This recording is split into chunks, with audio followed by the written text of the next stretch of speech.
Sound check. Test 1 2 1 2. YouTube. Let's see if YouTube will do what it's supposed to be doing here today. Again, we've been having issues with the streaming for the last 2 weeks. We keep having issues with the streaming. I'm looking at the settings here on YouTube, and it doesn't look like we're doing anything different than what we were doing before. So I have no idea why YouTube has been giving me these issues, but hopefully, that's what we're gonna go off of today. Hope that YouTube does what it's supposed to do normally with no complications. But we don't know. Maybe that will happen. Maybe it won't happen. Hold on. Let me adjust my lighting here. 1 second. All right. That's a little bit better. Hope everybody's having a great start to your Friday. Let's wait till LinkedIn gets populated. Here we are on LinkedIn. Live is on. Facebook is active. Rumble and X active. YouTube active. Are we clear? Are we clearly streaming on YouTube? And we'll see when this is done. But they keep when YouTube goes wrong, what they do is they cut the stream down. So yesterday I was streaming for like, let's say 2 hours, but then when the replay comes up on YouTube, it's only like 12 minutes. So whenever the stream hiccuped, they basically cut the whole thing off, which is not what's supposed to be happening to YouTube. So please, YouTube, when it comes to the streaming, get your shit together. But aside from all that, today's topic, folks, we're going to talk about why MAGA, MAGA, Make America Great Again / Donald Trump, why it is bad for America, or at least I'm going to make the argument, and I'm going to give some counterpoints to that argument here today, because any reasonable, critically thinking individual can argue different sides of a conversation. I'm going to point out the points that people who are against MAGA, good morning, Nikki, over there on TikTok. I'm going to point out the points that people who are anti-MAGA, what are their points? Why do they have these points? And is there any validity to these points? And I'll tell you right up front, yes, there is some validity to these points, depending on the angle from which you're looking at the situation.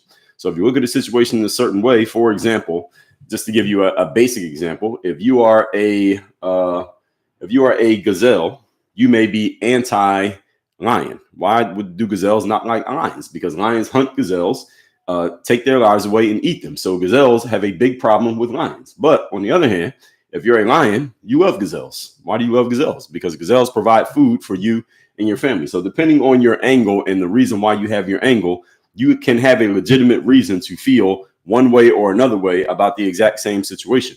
The challenge for a lot of humans is, number one, they never think on this level to really understand why somebody may have a complete opposite opinion of what they have. And another reason is because once people get deeply entrenched on a certain perspective, emotionally, much more than rationally and logically, very hard for somebody to look at another side of a conversation. The good news for all of you who are listening to this right now is that I am not deeply entrenched, neither logically nor emotionally. Actually, logically, I wouldn't even say that. Logically nor emotionally am I deeply entrenched on any side of the political conversation on any subject or any individual person. Therefore, I can talk about this in a logical, what's the word that I want to say, unbiased way, at least as best I can, as objectively as I can. No human being can be completely objective. That's humanly impossible. But I'm going to try to be as objective as possible, which I always try to do. And I'm going to make the case for why people are anti-MAGA, why they're against it. And here's what I'm going to do on Monday, pending any other news items happening over the next 3 days, today, Saturday, and Sunday, that might push this off the schedule. But the next time I get to this topic, I'm going to do the opposite side, why MAGA is great for America. So today I'm going to talk about why MAGA is terrible for America. I'm going to make the argument. And then next time I'm going to make the argument for why MAGA is great for America. So we're going to do both sides. We're going to start on the side of people who are anti-MAGA. Why do they believe this? And again, those of you who are MAGA supporters, those of you who are Trump supporters, Trump voters, you are pro-MAGA conservatives, et cetera, you should listen to everything I'm going to say here today and understand the perspectives of people who are against your group and maybe even against you because you happen to support something or someone that they really don't like, for two reasons. Number one, so you have a better understanding of why other people think the way they think, which will maybe help you better understand why you think the way you think. When you understand how your opponent thinks, it'll probably help you better clarify how you think. And number two, because you may end up in a conversation with one of these people. And when you get into that conversation, you should be able to understand and accept their perspective, and also maybe have some pushback to what they're saying. And if you're equipped for that, then you'll be able to have the conversation.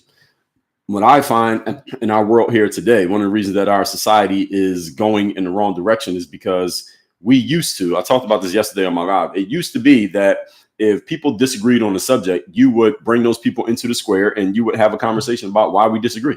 Not so that one person's opinion or view or perspective could be changed, because that usually didn't happen. Trying to convince another person to change their mind on any subject is an exercise in futility that I would suggest none of you engage yourselves in. But you at least had the conversation. So we all knew where somebody stood, why they stood there, and let the conversation happen. Yesterday in my live, if you were here yesterday, we were talking about this, like Phil Donahue, Oprah Winfrey. They used to have people come on their shows who had these generally not widely accepted opinions, people who were supremacists, people who were either with or speaking out against the government, people who were speaking out against the three-letter organizations in the government. And they would have these people on their shows to say. They had this woman on there, I remember, her whole thing was, no, that wasn't what was the other woman's name? I think it was Jenny Jones. Was that the TV woman named Jenny Jones? I remember you had Oprah, you had Donahue, you had, of course, Jerry Springer. You had, I think her name was Jenny Jones. There's another woman called Ricky Lake. Y'all remember those shows from back in the day? I believe it was a Jenny Jones show. And I remember this woman was on there, and her whole thing was that she is highly promiscuous. That was her thing. She was promiscuous, and she was very proud of her promiscuity. And this girl was on there talking about traditional all day. Thank you. The girl was on there talking about that she was probably in her early 20s. And she was claiming she had been with 82 men. Sexually, 82 men. But she was in her early 20s. And again, this is way before OnlyFans. We're talking, this is like the 80s or the 90s. And the point being, and Jenny was on there asking her questions, and the audience got to ask her questions, and they said whatever it is they want to say.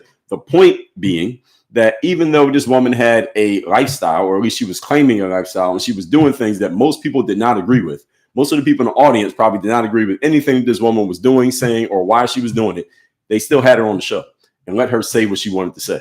That's where we're going left. And I don't mean politically left by meaning we're going in the wrong direction in our society, is that people can't just have a conversation when they disagree on a certain subject, especially if it's a hot button subject in which people are highly emotionalized. So we know this when it comes to the Rainbow Organization or the Rainbow Group. We know this when it comes to politics, specifically since Trump has been involved. It wasn't like this so strongly up until about Obama. Around the time Obama came in, that's when it started to get toxic.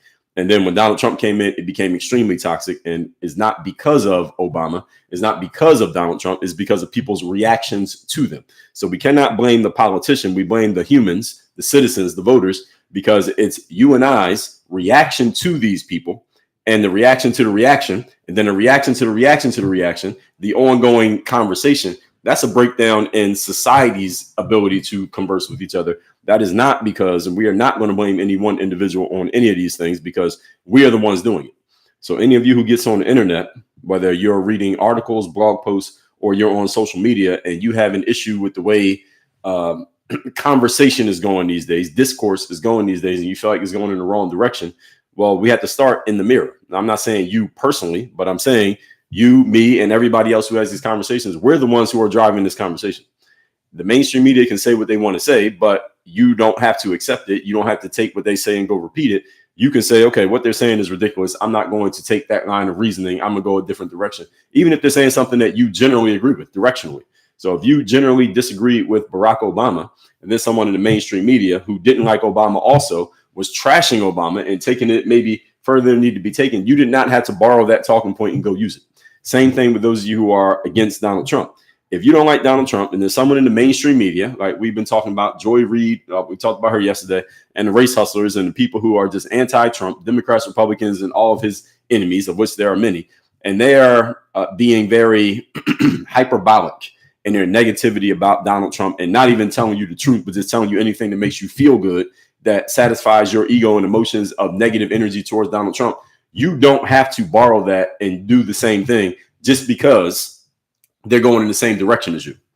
You don't have to do that. And you don't have to take what they're saying and just copy it simply because it satisfies your emotions And the challenge with this, even though what I'm saying here logically, I think all of you agree it makes sense, don't have this ability to separate this emotional thing that agrees with you emotionally from your logic and rationality. And I'm saying all that to frame this conversation that whether you agree with MAGA or you disagree with MAGA, you don't have to get super hyperbolic about the situation. We can have a logical conversation if adults can be adults, which means you can separate your emotions from your logic and have a rational conversation about something, even if you are disagreeing with the other person.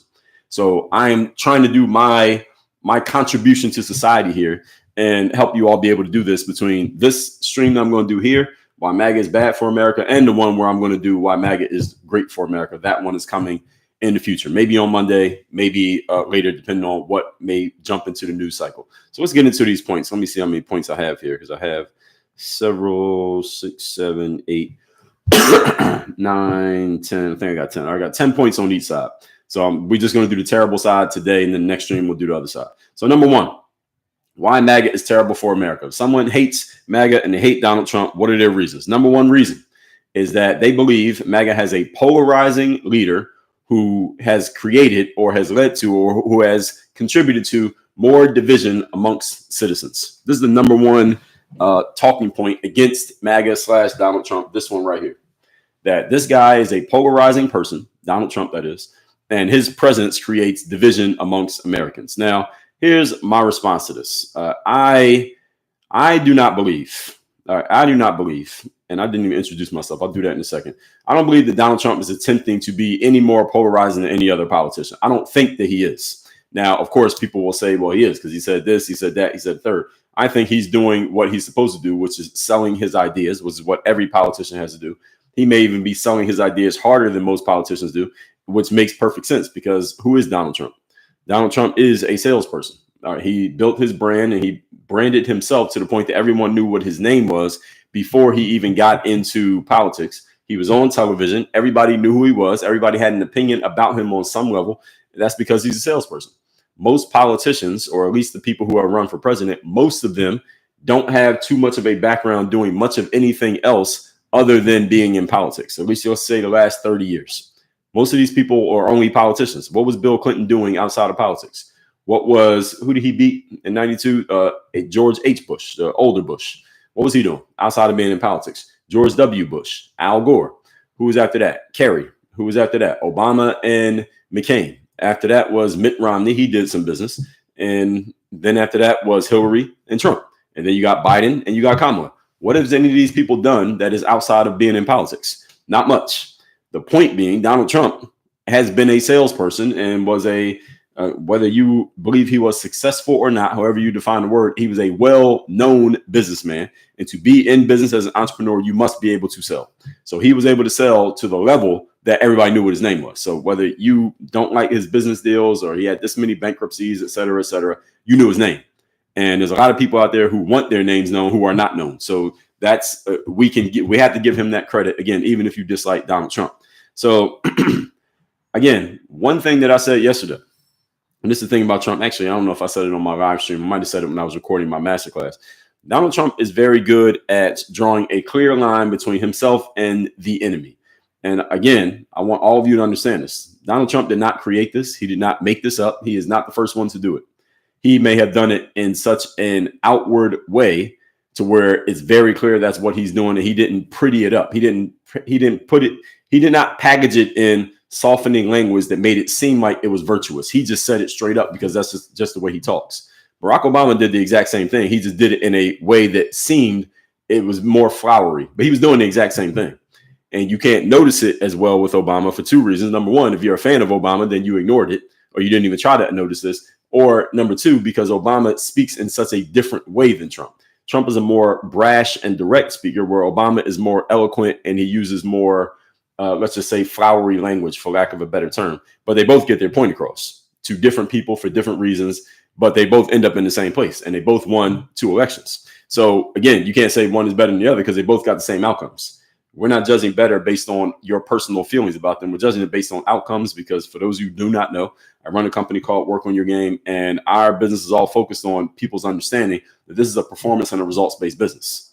Life is a performance and results-based business. We judge people based on their outcomes, not based on not even based on your inputs, but on your outputs, the results. As they say, you judge a tree by its fruits, not by its intentions. You know, an apple tree is an apple tree because you see apples coming off the tree. If there are no apples coming off your tree, you can't claim that you're an apple tree. And Donald Trump and Barack Obama have both won 2 elections. So again, even if you don't like one of them, we cannot deny the fact that their communication styles have produced successful outcomes. It's the biggest job in America is to be president. Both of them won twice.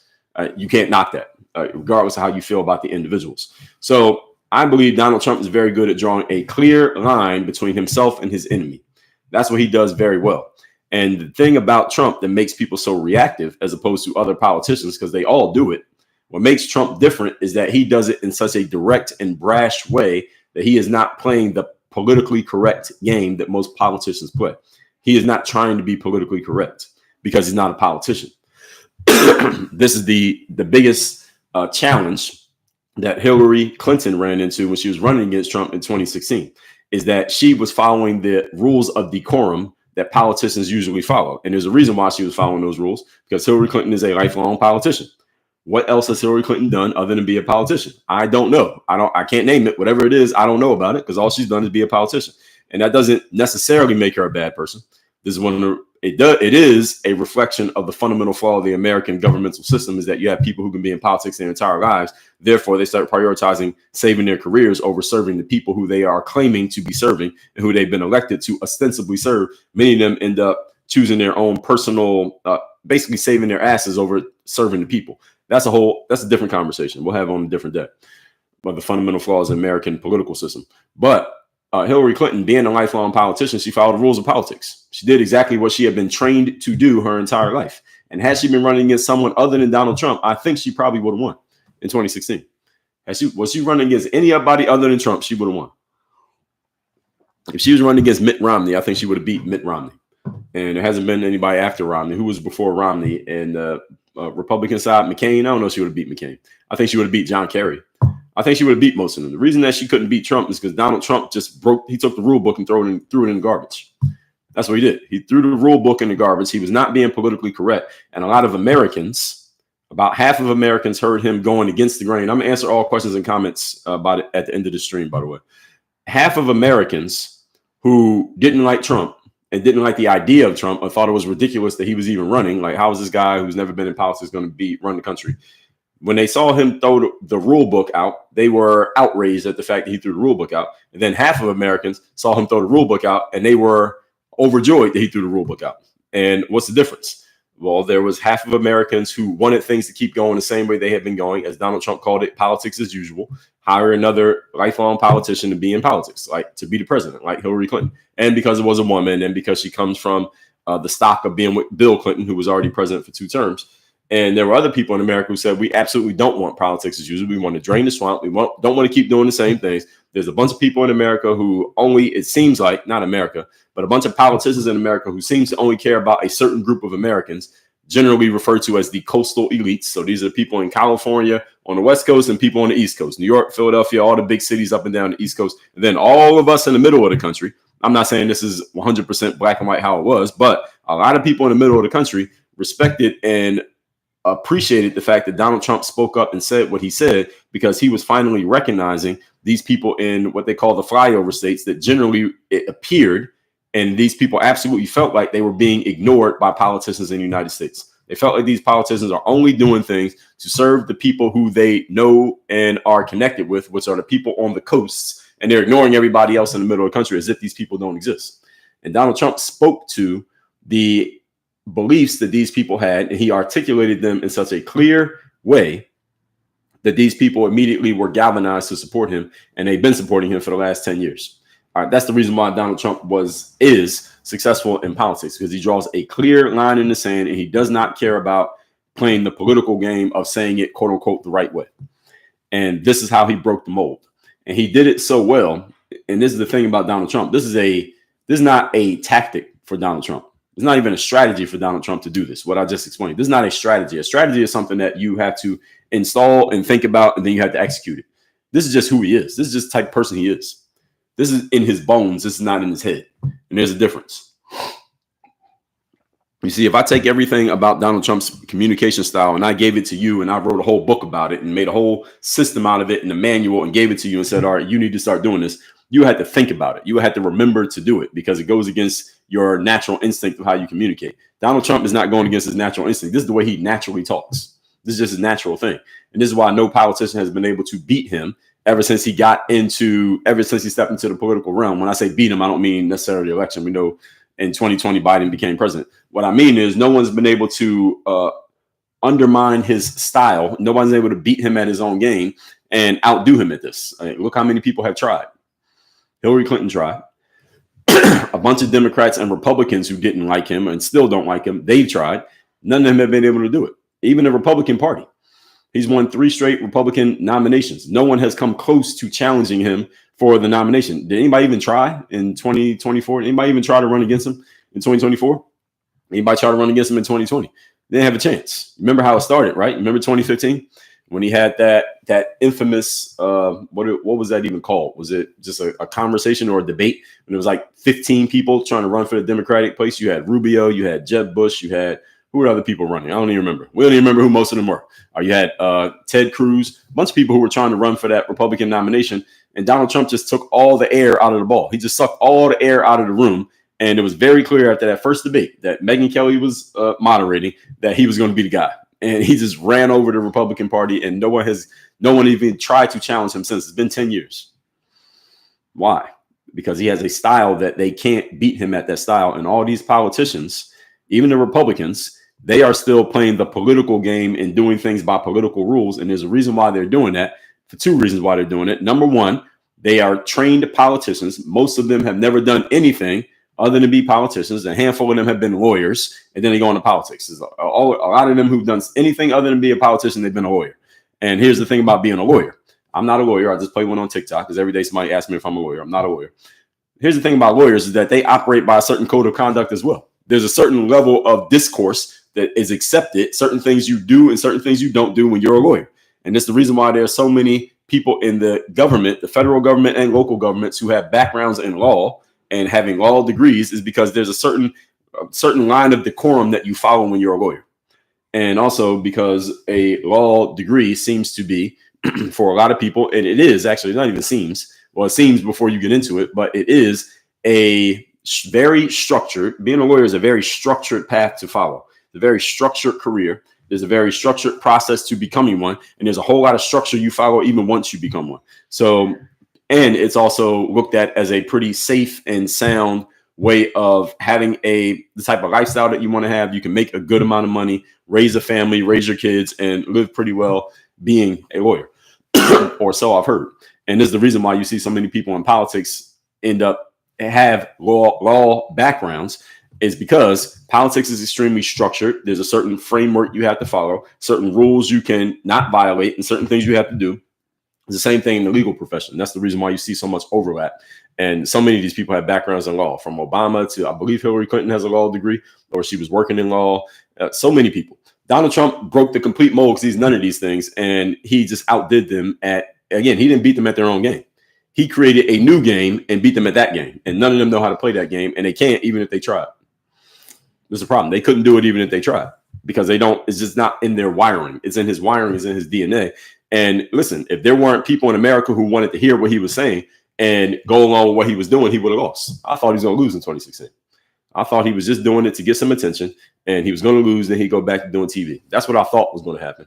And clearly, we know that did not happen. Why? Because there was a whole bunch of people in the United States of America who were tired of these people doing things the same way, and it seemed like it was all about them. And it's 2025, folks. People still feel that way. And what I see as far as the Democratic Party goes right now, they're still operating by the same playbook. They've been trying to use the same playbook for 10 years with Donald Trump. And you could say they got somewhat of a win because Biden did become president in 2020. He had his 4-year term.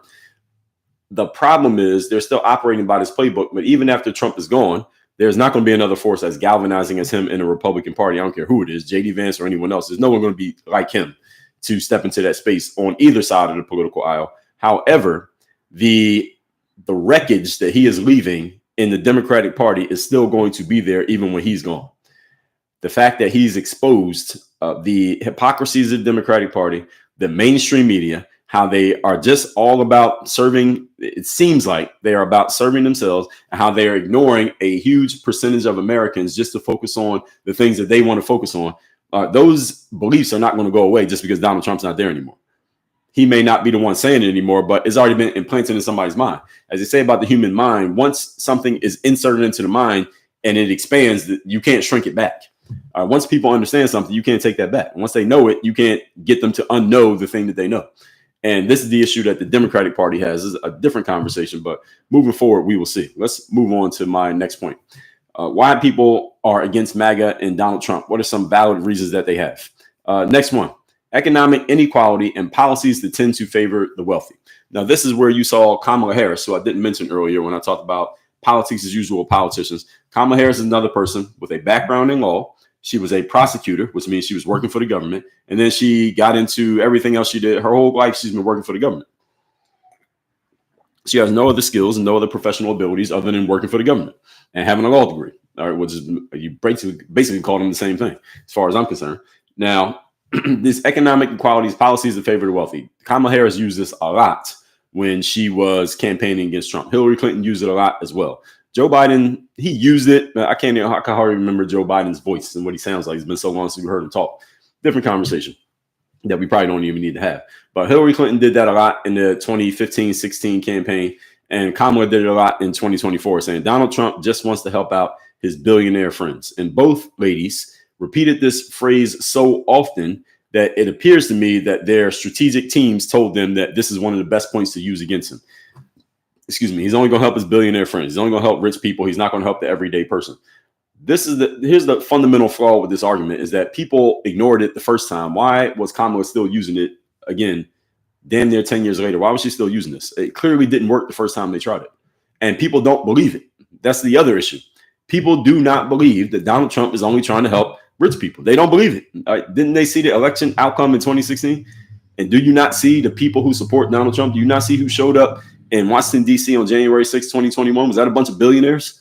What were they thinking that when Kamala ran her campaign in 2024, what were they thinking to say, just keep pointing out that he's trying to help rich people? Did you see January 6, 2021? Was that a bunch of billionaires? I didn't see any billionaires in that crowd. No billionaires got arrested. I didn't see not one. Those are his most fervent supporters who showed up in January 6, 2021. None of them are billionaires. Yet Kamala comes out 3 years later and says, well, Donald Trump's just trying to help rich people. Nobody's buying that argument. Even though the reason I'm putting this out here, I'm just knocking down the very point that I just made, because people on the against MAGA, the anti-MAGA side, are still continually saying this. Donald Trump's just trying to help rich people out. Hey, Donald Trump just did. I saw people saying this on social media this week. Donald Trump's going to push through a tax cut that'll only help rich people or people who are earning at least $400,000 a year. If you earn less than that, then the tax cut is not going to help you. Or Donald Trump brought in Elon Musk, and Elon Musk is a billionaire. He has all this money. He's giving tax breaks to Elon Musk, et cetera, et cetera. And people continually push this line is because they don't have any other ammunition. There's no other ammunition. And again, the point falls completely flat just based on the information that I just gave you. Donald Trump's most fervent supporters are not billionaires. His most fervent supporters are everyday Americans who feel like they were overlooked by the Democratic Party and that their needs, wants, and desires and concerns are being completely ignored simply because the people in the Democratic Party, if they just focus on the coastal elites, they can still stay in their positions, get what they want, maintain their careers. Again, this goes back to the fundamental issue with government in the United States of America is that you can have a career. You can be in government for 50 years and make a living doing it. That is not the way the government was originally designed to work based on the documents created by our founding fathers. The government was supposed to be a public service. The same way that if you have a 10-year-old child and you coach the youth soccer team in your neighborhood, you can't make a career out of coaching the youth soccer team. You do it on the weekends. Or maybe you coach a game on Tuesday, you coach a game on Saturday, and you're donating your time to the community to help out. That's what the government is supposed to be. Now you have people who've been in the government their whole life, like Joe Biden, like Hillary Clinton, like Barack Obama, like Bill Clinton, like George W. Bush. All these people who've been in the government their entire lives have never done anything else to contribute to society and they're making a living from it. Here's the problem with it. The problem is not that they have a job in the government. The problem is that when you have a job in the government, sometimes you will have to make a decision between what serves the people who voted you in that you're supposed to be serving or what is going to serve me being able to keep and or advance in my career. You see, when you bring in that, this is what we call a conflict of interest. This is the reason why they do surveys every year as to what entity in the United States do you trust the least. And right now, the entity that is in last place is the mainstream media. Mainstream media has taken over the lead, so to speak, of being the least trusted entity in the United States of America. But generally, historically, the least trusted entity in America has been Congress. Congress, the House of Representatives and the Senate. Now, why is this? From what I just told you. Because you can be again, look around at the senators. If there's about 485, I believe, or 435, something like that. 400 plus people in the United States Congress. If you were to go down the list of each one of them, somebody should do this. I don't know if it exists. Maybe this database already exists. If you were to go down the list of everyone who's in Congress right now, both the Democrats and the Republicans, and what they should do is put a list. How long has this person been working in Congress or working in the government period? How long have they been working in or for the government? To put the number of years in the next column. This should be like a Google sheet. Everybody's name, how long they've been working in government period, and then what, if any, what other profession has this person worked in before they got into government? What other profession has this person had any experience in? Just name every profession they've done anything in other than being in Congress. I guarantee you most of the people on there, if there's anything in that third column, column C, is going to be they were a lawyer. They practiced law. They were a prosecutor, or they were, most of them prosecutors or defense attorneys, or they had their own law practice, something like that, or they worked at a law firm. Most of them, if they have anything in that column, is going to be that. A lot of them, the column is going to be empty because they've done nothing but be in government their entire lives. And many of them have been in government as long as they've been an adult and they can possibly be in a position. This is a problem. This creates a conflict of interest. This is the reason why, again, you can be living in Tennessee and there's a congressperson who's supposed to be representing your group there in Tennessee, but they're making decisions that you don't even know about. They go against what the people in your area, your district actually want. And you don't even know they're making those decisions because a lot of the things that Congress does, you don't know about it. It doesn't get announced on the news. The only time they announce what Congress is doing on the news is when that news network wants to make it seem like a bad thing and they can blame a certain person for it.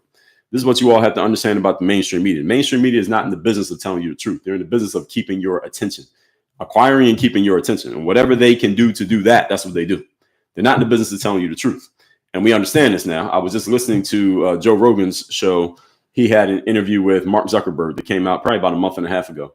And I'm catching up to it, listening to it now. And one of the things that Zuckerberg said, and is a very salient point that all of you need to understand, is that now, because we have, well, first of all, him and Joe were both saying this together, is that when two people are having a conversation needs to unfold over time. You pick up the pace of the other person, you see where the conversation is going, you create a flow. This is the reason why podcasts have become so popular, because people can just have a conversation and talk.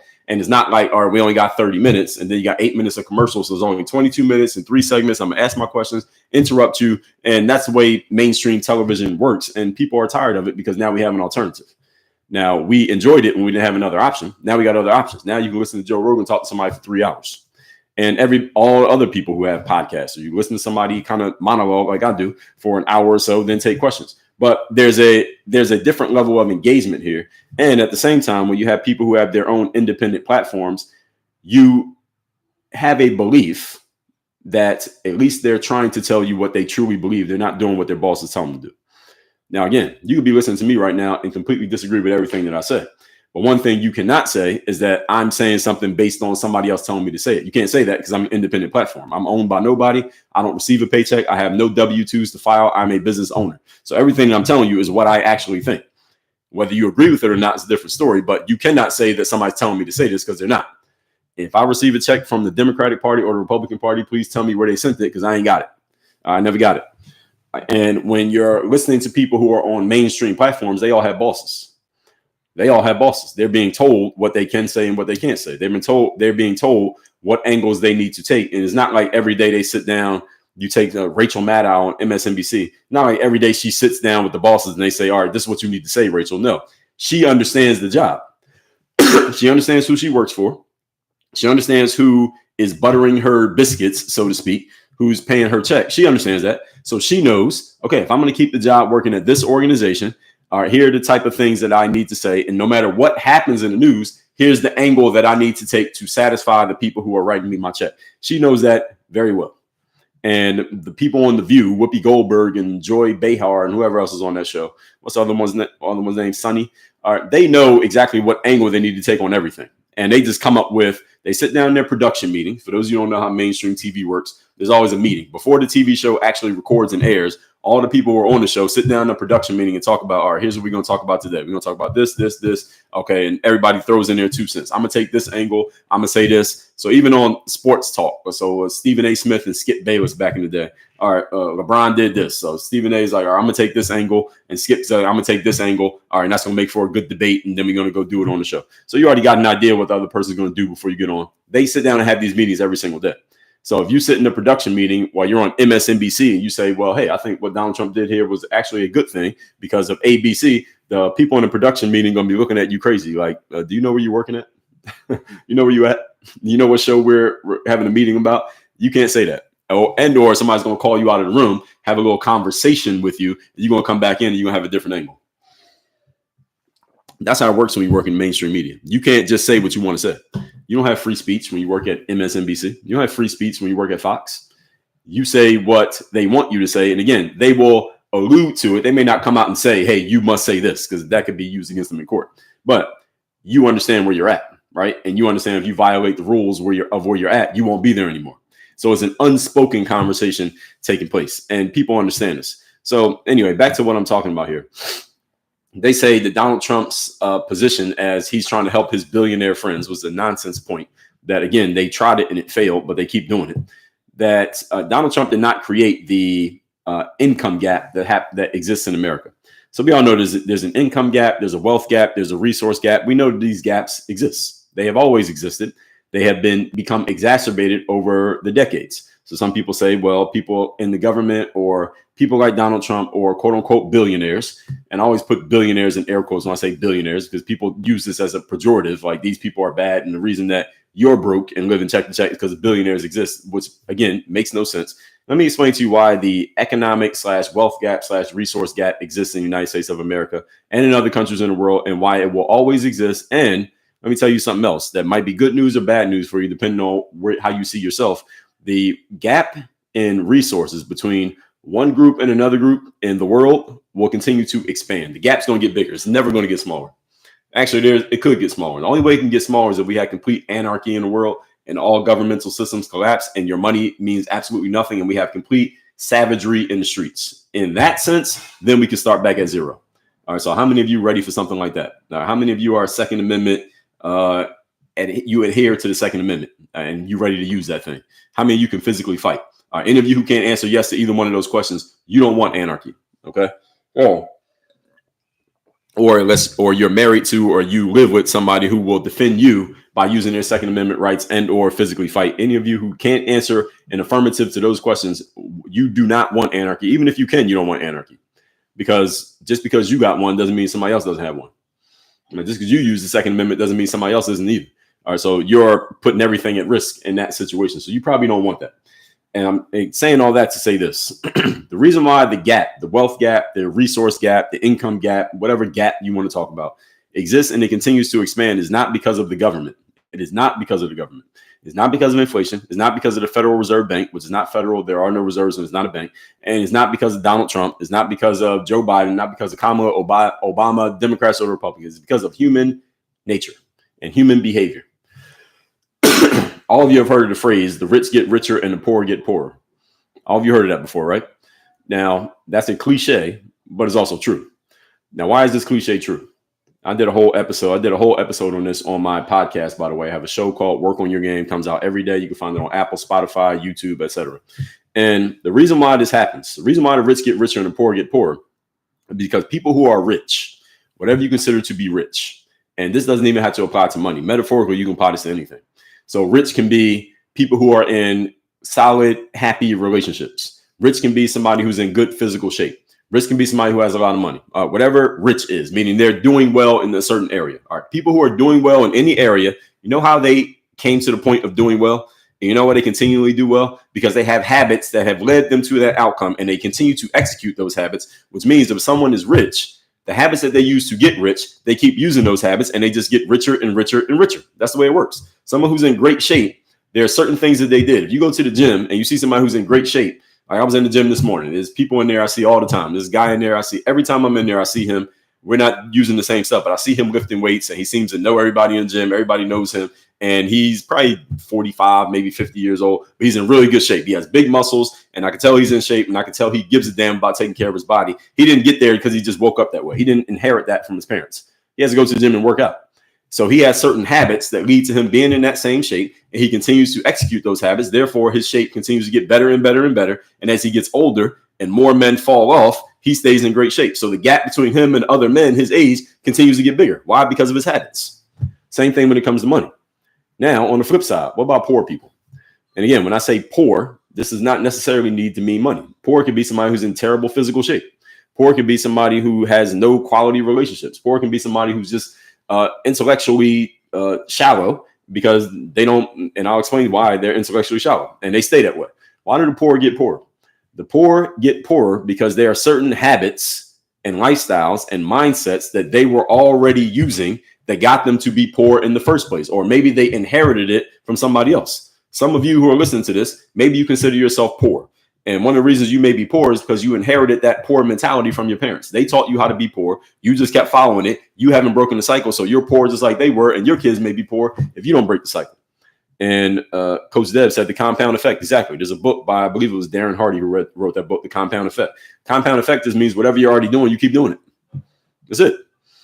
People who are financially not in a good space, the reason you're financially not in a good space is not because there's somebody out there rich. It's not because Donald Trump is rich and Elon Musk is rich and Bill Gates is rich. They're not the reason that you're poor. The reason you're poor is because of your habits. When it comes to your finances, when it comes to your revenue, when it comes to your income, when it comes to what you do with your money, the reason you're poor is because of what you're doing, not because of what they're doing or because of what you're not doing. And at the same time, think about this. People who are rich keep doing rich things. People who are poor keep doing poor things. And this is why the gap keeps growing. But if you let politicians tell it, you let Bernie Sanders tell it, that the reason that the rich get richer and the poor get poorer is because of the government, is because of tax cuts, is because Elon Musk is rich, is because Donald Trump only cares about helping wealthy people. Bullshit. Bernie knows that this is bullshit, but because, again, Bernie Sanders is another example. Please name for me what Bernie Sanders has done professionally that doesn't involve the government. What has he done? What is Bernie Sanders' resume outside of the government? Does he have one? He doesn't have one. He hasn't done anything in being government his entire life. So I believe, I will theorize. Let's just call it that. My theory is that Bernie Sanders, if I was to sit next to Bernie Sanders on a plane and we just talked for the whole flight from Miami to LA, 5-hour flight, and we just talked, I theorize that Bernie Sanders knows that him saying that is nonsense. I think he appears to be intellectually deep enough to know that that's nonsense for him to say that. I theorize that. Now, maybe I'm wrong. Maybe he truly believes it. It's possible he truly believes it because he's been saying it. And we all know that you say anything, there's 3 ways to program the subconscious mind. One of them is repetition.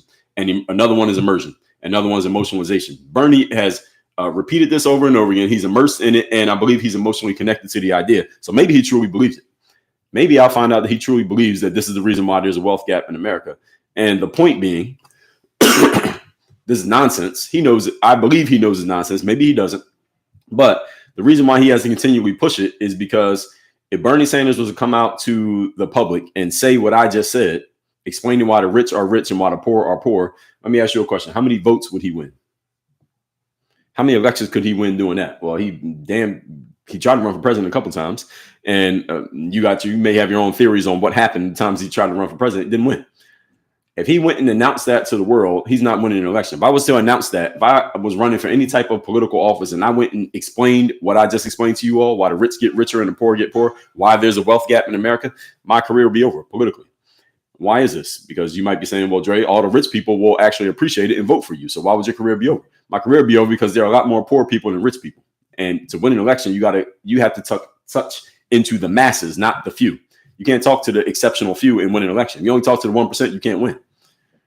Which again makes it ridiculous that Kamala Harris, after Hillary tried and failed, tried to use this. Well, Donald Trump's only trying to help these rich people, and the rich people are the 1%, right? So if Donald Trump is only trying to serve the 1%, how did he win in 2016? It doesn't make any sense. Again, who was the strategy team behind Kamala Harris? After she lost the election, a bunch of them were posting pictures like, yeah, I was on the Kamala team and I'm always proud of what we did. They shouldn't have been posting their pictures. So you're actually outing yourself for your ignorance and your foolishness, because that campaign was poorly run. It was poorly organized. They had poor strategies, and a lot of the things that they were trying, the talking points that they were using, logically made no sense. And you're like proud of the fact that you were on that team? No, you should be not telling anybody you're on that team. Don't put it in your LinkedIn profile. It makes you look bad if you really think about it. And I just explained to you, you ain't got to think about it. Just listen to what I'm telling you. So if I was to tell people that the rich and poor gap is because of what people do and people's behaviors, all the poor people or anyone who feels like they're not in a good space financially in any way, shape, or form, or they're not in a good space physically, or not in a good space relationally, anybody who's not in a good space at anything, any of them, once they heard me explain that, I would say about 80% of them would resent me for pointing it out. About 20% of them would say, damn, Dre, I appreciate you saying that. I needed this slap in the face. I needed this wake up call. I needed somebody to call me out on my bullshit. Thank you for holding me accountable. I'm going to support you. About 20% of people in the poor group would say that, and they would appreciate it. But 80% would be really mad at me. They would be emotionally upset with me, and they would engage other people to feel the exact same way. They would galvanize a bunch of people to hate me. And if you want to know why Donald Trump is in the position he's in with so many enemies, I just gave you a metaphor for how it happens. Because the people who are angry at him for whatever reason, when you're emotional and angry, you're more likely, or any type of emotion, you're more likely to take more action than when you're just logical and rational and not dispassionate about a situation. Emotional people take more action than non-emotional people. This is just a law of human nature. And anger is a very strong emotion that drives people to action. Any of you ever get angry, you do something. I don't know what you do, but you do something. When you're just feeling cool and you're not really emotionally engaged in anything, it's easy to relax. When you're emotional, you can't relax. You can't go to sleep when you're emotional. You got to relax. And this is the thing with Donald Trump. So this whole concept of the wealth gap is a complete nonsense. The wealth gap it exists and it gets exacerbated by the habits and behaviors of the very people who are in each group. Do y'all remember Occupy Wall Street? When was that? About 2010? Occupy Wall Street. And every time I point out Occupy Wall Street, I point out just one thing that you should notice about Occupy Wall Street. So there's a bunch of people who claimed that they were part of the 99%, right? We can't pay our bills. We ain't got money. This is 2000 and around 10-ish. So 15 years ago, same stuff people are saying now, they were saying that. And by the way, back 15 years before that, you had a group of people saying the same thing. And 15 years before that, you had people saying it. And 15 years before that, people were saying it. This is not new, ladies and gentlemen. Any of you think any of this stuff is new? None of it's new. So there was a bunch of people claiming they're in the 99%. So they went in New York and they went to some park in New York and they sat in the park for I don't know how long was Occupy Wall Street. So they sit in the park, let's just say for a couple of weeks or a month. They sit in the park protesting the fact that they don't have money, claiming that they don't have money. And who are they protesting? They're protesting the quote unquote 1%. These people who have money, who control the financial markets, who control the banks, these people have all the money and they're going to sit in the park and protest them. Did any of you think about just the practical juxtaposition between these two groups? I'm gonna tell you what it is right now.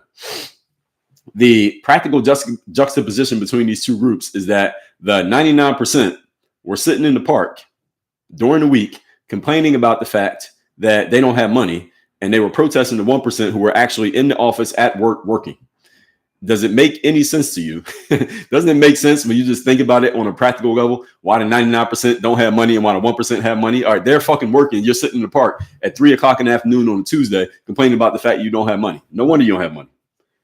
And again, it is not about the protest itself. I understand the idea of the protest. You're trying to make noise about this and draw attention to it so that maybe something changes. I get the concept of the protest, okay? I'm kind of being tongue-in-cheek here and being a little bit facetious, but at the same time, I'm not. Because, again, what did I just tell you? Poor people have poor habits. Rich people have rich habits. So what's one of the things that helps you get rich? If you know that doing certain things will help you make more money, you probably want to do it as much as possible. And if you know doing a whole bunch of nothing is going to put you in a worse position, and people who are poor, they just keep doing nothing and bitching about it. So what happened with the Occupy Wall Street, again, is not the protest itself I'm talking about. It's endemic of the mindset of the people who are doing it. Because I guarantee you something. Let me promise you something. A rich person who doesn't like their financial situation, or again, rich metaphorically, who doesn't like their situation in any area, you know what they're going to do? They're not going to protest. They're not going to bitch about it. They're not going to complain. They're not going to go make a thread on X about it. They're not going to make a carousel on Instagram bitching. They're not going to make a TikTok video. They're going to go do something to change the situation. Why? Because their habits, their rich habits, put them in a mentality that if I don't like my circumstance, let me go Tangibly do something that will tangibly and directly change the situation. That's a rich habit. A poor habit is when you notice that something's not working the way you want it to work. Instead of going and tangibly doing something to change the situation, you decide, I'm going to bitch, moan, and complain about the situation and hope that someone else either empathizes or sympathizes with my complaining, or hope that somebody or something else, i.e. the government, does something to save me. Those are poor habits. So what happened with the Occupy Wall Street was endemic of it was a poor habit. Even if you're not a poor person, if you went and hung in the park during Occupy Wall Street, you were associating with people with poor mentalities, period. Even if you don't have a poor mentality, hanging around them, again, you know the law of association, do you not? You become the average of the people you spend the most time with. It could be 2 people, it could be 10, it could be 1,000. You're hanging around poor people, you're next. That's the way it works.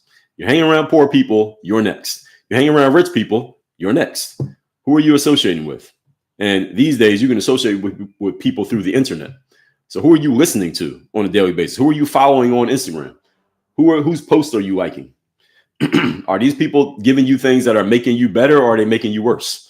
Understand, folks, there is no neutral in the universe for human beings. You are getting better, you're getting worse, you are building or destroying, you are growing, or you are dying. There is no in between. There's a black and white binary. Poor people do poor things. Rich people do rich things. Donald Trump did not create that. Donald Trump took advantage of it, just as everybody else does. Every one of you listening to this, you either have poor habits or you have rich habits. Do you want to be rich or you want to be poor? Doesn't matter what you are right now. If you're poor right now and you don't want to be poor, what you need to do is start examining your habits. In my book, Work on Your Game. See this book right here? I talked about this in this book. I told you that your habits are like your employees. It's a metaphor. Your habits are like your employees. So any of you who owns a business, maybe you actually have employees. You have people who work for you. Those of you who don't have a business and you don't have employees working for you, I'm here to let you know that you actually do have employees. Your habits are your employees. And how do habits work? 85% of what you do is unconscious and habitual, meaning most of the things you do, you're not even consciously aware that you're doing them. You just do it without even thinking. Those are called your habits. They're programmed and run by the subconscious mind. And any part of your life in which things are going the way you want it to go, you have habits that are leading to that outcome. You don't have to consciously think about it every single day. Like, I'm in great shape. I used to play professional sports. I stopped playing 10 years ago. I'm still in professional athlete shape to this day. If you see me in the gym and you ask me, what do I do? And I told you I was a pro athlete today, you would believe me. You might not believe me now because I'm in a suit, but if you saw me in the gym, you would believe me.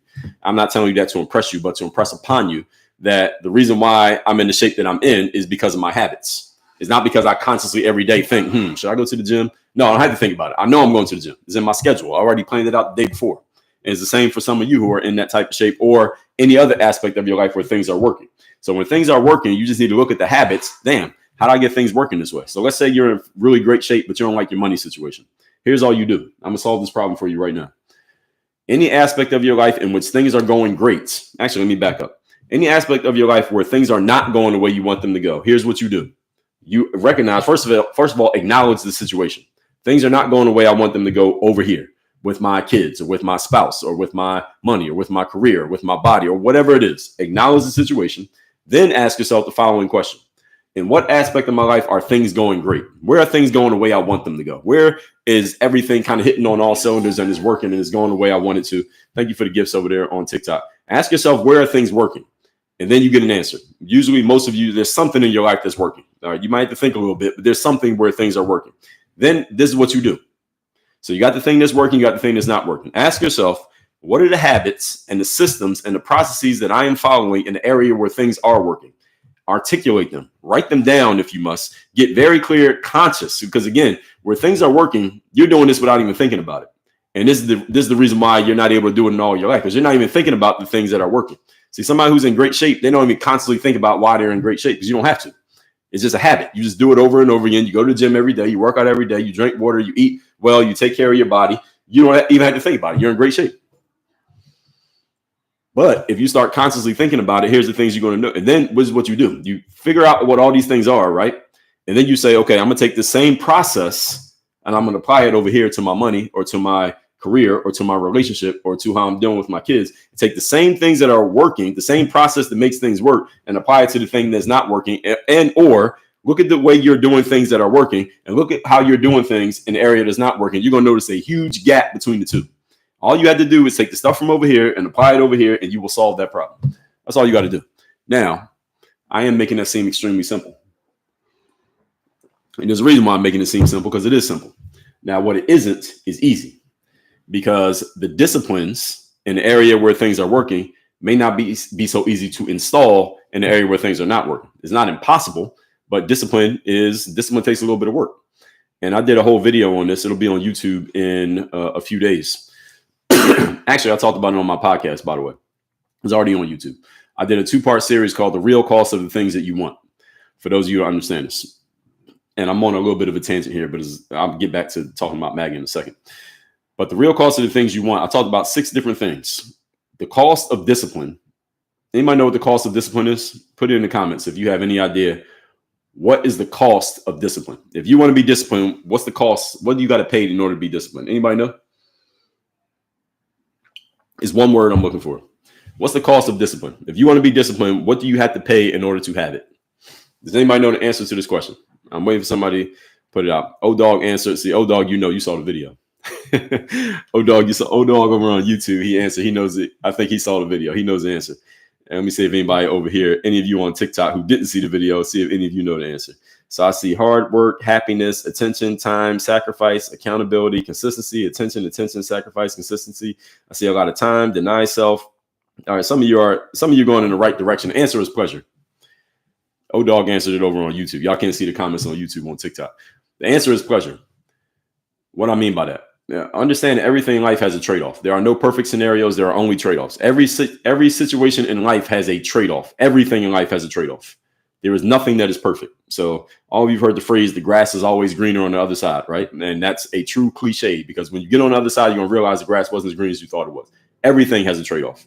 Doesn't mean that you can't level up, that you can't get from if you're driving a Honda Civic and you level up to a Mercedes, there's a trade-off to the Mercedes. It probably costs more money, but doesn't mean the situation isn't better. So yes, you can level up in life, but understand that nothing is as perfect as it looks from the outside looking in. The point being, if you want to be a more disciplined person, you have to give up pleasure.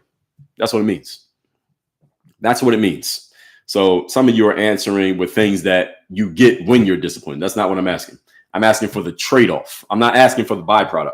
So a byproduct of discipline is consistency. That's what many of you are saying. Or a byproduct of discipline is, or maybe if you work hard, you'll be more disciplined. That's not what I'm asking. I'm asking for the trade-off. In order to get this, you got to give up this. That's what I'm asking. So I could have framed it that way. Y'all would have better understood it, but most of you wouldn't have got it right. So the trade-off of being disciplined is that you cannot always be pleasured. Meaning, if you're a person who goes to the gym every day and works out, one day the alarm's going to go off, and the first thing you do in the morning is go to the gym, and you don't feel like it. Your back hurts. You got a headache. Your kids were waking you up in the middle of the night. It's cold outside. It's raining. Your knee is bothering you. And you really don't feel like going to the gym. But if you're a disciplined person and one of your principles and priorities is you want to take care of your body, guess what you do? You get up and go to the damn gym anyway. And this is a good metaphor or a good example, because I work with a lot of people who have this exact problem, like literally this problem right here.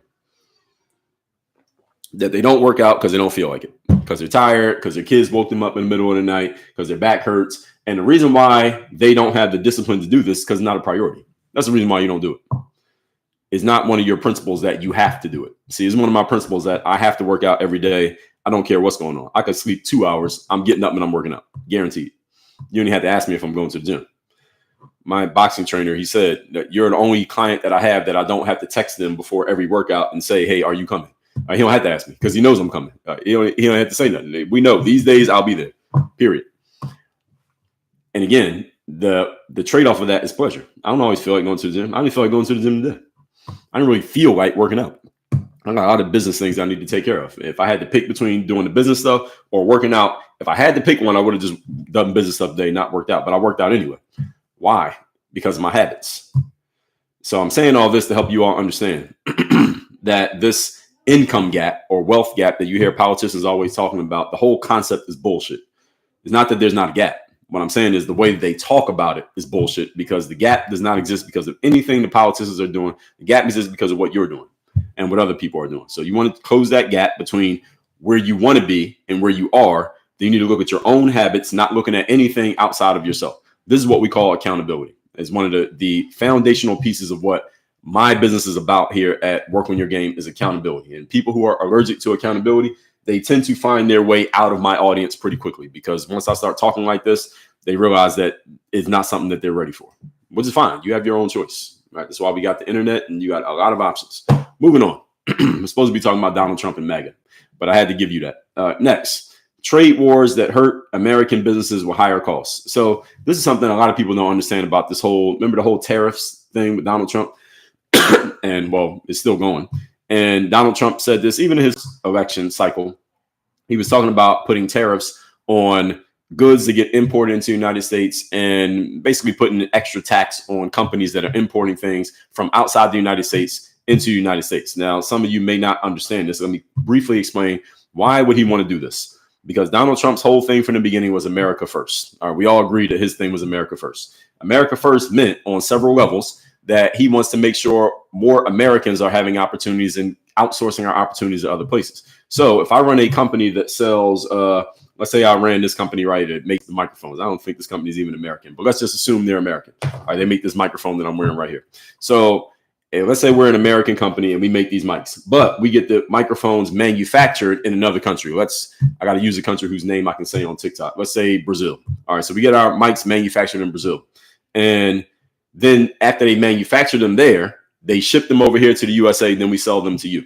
The issue is, from Donald Trump's perspective, is that because we're doing all our manufacturing in Brazil, there's a factory over there in Brazil, there's jobs over there in Brazil that aren't going to Americans, even though we're an American company. So his concept was, we are going to try to force American companies to do all of their work in America, which means you're going to build a factory here, you're going to create jobs here. Those people with jobs, they get paychecks, the government can tax them. We want more people to have jobs in America. It also makes the unemployment rate go down when you create new jobs. So his idea was, okay, anybody who's doing business outside of USA, but then you bring your stuff here, you're going to have to pay extra just for the privilege of doing so. So what happens is this sometimes creates a conflict between one country and another, because Brazil might say, well, we don't like the fact that you are putting an extra tax on goods that we are exporting from our country over to your country, Donald Trump. We don't like this. So then it becomes a conflict between Brazil and the United States. And then people who don't like Donald Trump, and again, I'm painting with a very broad brush here to explain this. People who don't like Donald Trump will just take that, exacerbate it, and say, see, look, Donald Trump's a bad guy. He's making Brazil not like us. That's what people are doing. That's the frame. But what people have to understand, what did I just tell you? Everything in life has a trade-off. The trade-off of Donald Trump's America First plan is that, and here's another piece. I need to tell you this before I get to that. If I'm running this company and we're importing goods from Brazil and now they're putting a tax on us, I am not going to eat that tax. What I'm going to do is raise the price of this. So if this costs $150, and I think that's what it costs, $150, now you're putting that tax on me. Every time I import one of these, every one of these, I got to pay a $2 tax, let's say, for example. So I got to pay a $2 tax for every one of these that I bring in. I'm just going to raise the price of the product. So now your everyday goods cost more money. And you are still making the same amount of money at your job now that you were making before Donald Trump became president. Now you're looking at your bills and your receipts and you're like, wait a minute, my costs are going up after this guy became president. I thought America First meant things are supposed to help out. No, what you didn't understand is America First comes with a cost.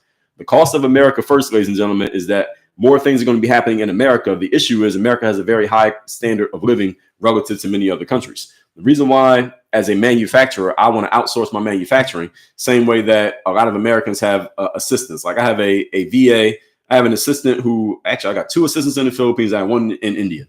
Now, why do I hire those people over there? Why not just hire an American who lives in Kentucky, or somebody who lives in LA, or somebody who lives in Seattle to work for me? Why? Because the people in the Philippines don't need as much money to live as the people in Seattle need to live. So I save money by hiring somebody who doesn't live in America. It is the same reason that companies outsource their work. Same reason why if you call Amazon customer service, that person gets on the phone. Is that an American you're talking to? Hell no. That person is in damn Bangladesh reading off a computer. All right, that's who they are. Every company, well, not every company, many companies do this. Why? Because it saves money. And when they save money, you save money, ostensibly. That's the thought. That's the theory. And when Donald Trump puts these tariffs on products, now I might say, the concept is this. The concept, this is not always how it works. The concept is, if I'm running my company and I got to pay this tariff every time I import this good, then maybe I'll sit down with the powers that be in my company and say, hey, why don't we just build a manufacturing plant here in America so we can stop paying this tax? The issue with that is Now I got to build the plant. First of all, that costs money. Secondly, I got to hire a bunch of Americans because my company is in Orlando. So now I got to hire a bunch of Americans around Orlando to come work for me. The thing is, you people in Orlando need $20 an hour, whereas the people in Brazil only need $5 an hour. So now my costs are growing exponentially, which is fine as long as I can raise my prices to match my costs. So now you can't buy this for $150 anymore. Now it costs $200. And that's the problem. And then people are like, well, hey, costs are going up. Donald Trump didn't lower the price of eggs. See, this is where people just don't quite understand how these things work. The trade-off of America first when it comes to manufacturing and jobs is that your costs will increase, you as a citizen. And Donald Trump has alluded to this. He doesn't say it so forcefully or loudly, but he has said it, that there may be some temporary pain, some short-term pain. Short-term pain is increased costs. This is the cost of America first. Any of you who's ever been outside of the United States, or you ever bought anything outside of the United States, or you know what the job market is as far as hiring someone, let's say, who works remotely or for an American, but they don't live in America, you know the difference, don't you? It costs more. It costs more to do business in America than it costs to do business outside of America and bring it back to America. That's just what it is. And then these other countries sometimes get mad because he's putting the extra tax on them. And then it becomes an issue between the manufacturer and the company who's importing. It becomes this whole big thing. And anytime there's conflict and Donald Trump's name is anywhere involved, they just put it on Donald Trump. This is what the mainstream media does. All right. The trade-off of this, folks, is that you have to pay more money. So all of you Americans, it's a question you should ask yourself. Are you willing to spend more money on the things that you buy, such as your groceries, your rent, your clothing, all of those things, your electronics? Are you willing to spend more money for the things you buy to have them manufactured in America, which also another thing that comes with that, another trade-off of more manufacturing happening in America is that your next door neighbor has a job now. Your next door neighbor now has a job, or your kid has a job, or you have a job. Because there are people in America right now who simply don't have a job. Why don't you have a job? Because the company that you would work for, if they were manufacturing in America, they would be 15 minutes away. You just go to the factory and work every day. Well, their factory's in Brazil. So now you don't have a job. And now there are fewer jobs available because companies are outsourcing the work. So if he brings them all back to America, boom, everybody has a job. Now with that job, now you got to spend more of your money because the manufacturing costs go up. So the products cost more. This is how it works. So again, when people understand this, this is not a question of which one is right or which one is wrong. The question is just which one are you okay with? Would you rather, this is a question you got to ask yourself, Americans, would you rather your favorite companies outsource all of their work as much as they can to outside of the country to keep prices low, which comes with the trade-off of a lot of Americans not having jobs? So you got a bunch of unemployed people in your neighborhood. Maybe you're unemployed because of this. Or would you rather everything be brought back to America and everyone has a job, but you got to spend more money from your own paycheck because everybody has a job? These are the trade-offs. And this is the reason why I don't work in the government. And I would never work in the government, because no matter what you do, you're going to piss off about half the people. No matter which way this goes, half the people are going to be pissed off. So there's going to be a bunch of people without jobs, mad because they don't have a job. Then they say, well, these immigrants are coming in taking the super low wage jobs. I can't work that job because I can't work for $8 a day. I need $20 a day or $20 an hour, let's say. So I can't take that job. So it could be that, or everything can happen here and you just got to spend more of your own money on the things that you want. You got to spend more money at Walmart because the prices went up. Which one do you want? This is a rhetorical question, but this is really the situation. So freedom, ladies and gentlemen, everybody knows what freedom is, right? Freedom is not free. If you want America to be free of other countries' situations, and we can do everything within the borders of the United States of America, that comes at a cost. That is not free. Freedom is far from free. It's one of the most expensive things you can have. So what's it going to be? The question for you to answer. Moving on. Climate change. Now, climate change is one of those things that people talk about where they're basically playing a language game, because there are two different versions of climate change. One is, does the climate change? Does the climate change? The answer is yes, the climate changes. And now this is how people trick you. They'll say something like, do you believe the climate changes? You'll say yes. And then they'll say, well, since the climate is changing, doesn't that mean we need to do this, that, and the third in order to fix it? See, that's when it becomes the political climate change. The political climate change is we're going to ban fracking and we're going to stop drilling and we're going to do the Green New Deal. That's the political climate change. Then that's climate change with a capital C. Climate change, capital C, capital C. Then there's the lowercase c, climate change. Does the climate change? Yes. Does that mean we need to implement these climate change policies? The answer is no, we don't. But people who are enemies of Donald Trump, enemies of MAGA, say, well, this guy is a science denier and he doesn't understand climate change. He's acting like climate change is not a real thing. Again, this is simply a language game. This is why you all got to get good at sussing out and noticing when these people are BSing you with the language games, because a lot of them are actually really good at talking circles around you if you don't understand what they're doing. This is the reason why a lot of politicians have law degrees, because I don't have a law degree, never been to law school, but I'm guessing that when you go to law school, one of the classes you take, we got any lawyers in here or anybody with a law degree? Somebody who has a law degree, please verify this. When you go to law school, do you take a class or classes on how to articulate your position, or how to argue, or argumentation, how to argue your point, how to make a really solid point and kind of tie it down and basically corner people in conversation? Do they teach you that when you're in law school? It has to be somebody here who's going to law school. Do they teach that in law school? I'm assuming that they do. I'm assuming that they teach this in law school for several reasons. Number one, a lot of politicians have law degrees, and they're really good at these kind of like tie down questions and cornering people in conversation. They're really good at it. You listen to any governmental congressional hearing, you'll see them all doing it. They all do it. And the other reason why I think this is something that they teach in law school is because when people ask me in my comments if I'm a lawyer, and I'm not, it's often when I'm breaking things down and kind of really tying down my argument and sealing it up really tightly. People tend to ask me if I'm a lawyer because of the way that I articulate things. So I'm assuming that this is just a normal thing that Deja said it starts with debate class in school. Well, see, the thing is, Deja, I went to school. I have a 4-year degree. I never took a debate class. We didn't have debate class. But the problem with debate class is that, well, actually not the problem with debate class. The problem with not having debate class is a lot of people never learn how to formulate an argument. I think it's actually a good thing if people would do that, but a lot of people don't know how to do it.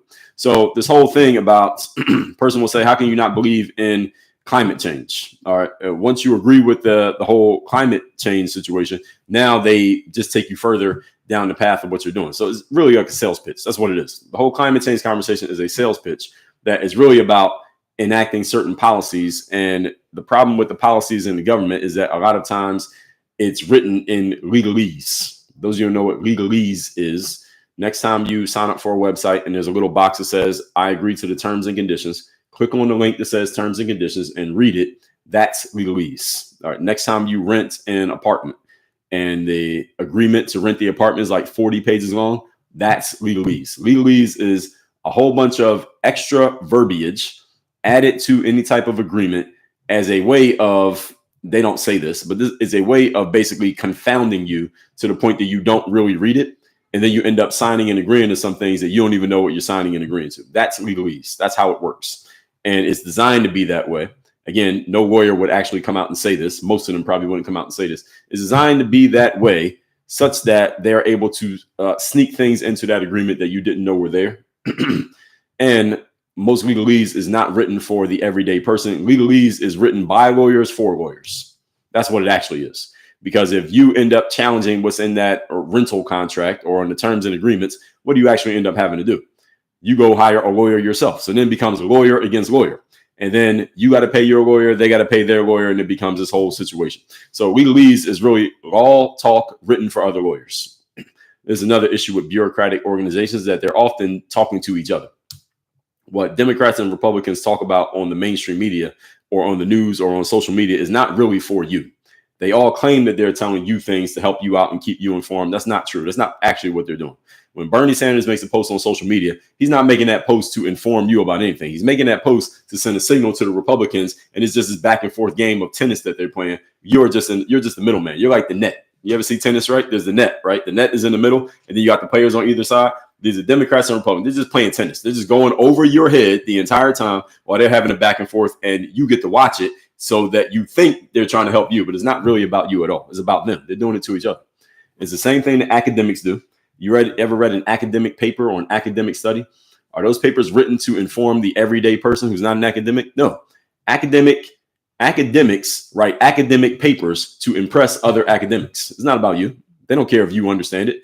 And they write it in a way that you don't quite understand it because it's written in this archaic language that is only for this esoteric language is only for people in the space. Why is this so wordy? Like they write a 10-page paper that could have been 2 pages if they would just use plain language. Why do they not make it 2 pages? Because you make it 2 pages, you're going to get a bad grade and you're going to get negative reviews from your peers because the purpose of writing an academic paper is to impress other academics with your intellect, not to actually inform people of anything. That's the whole point.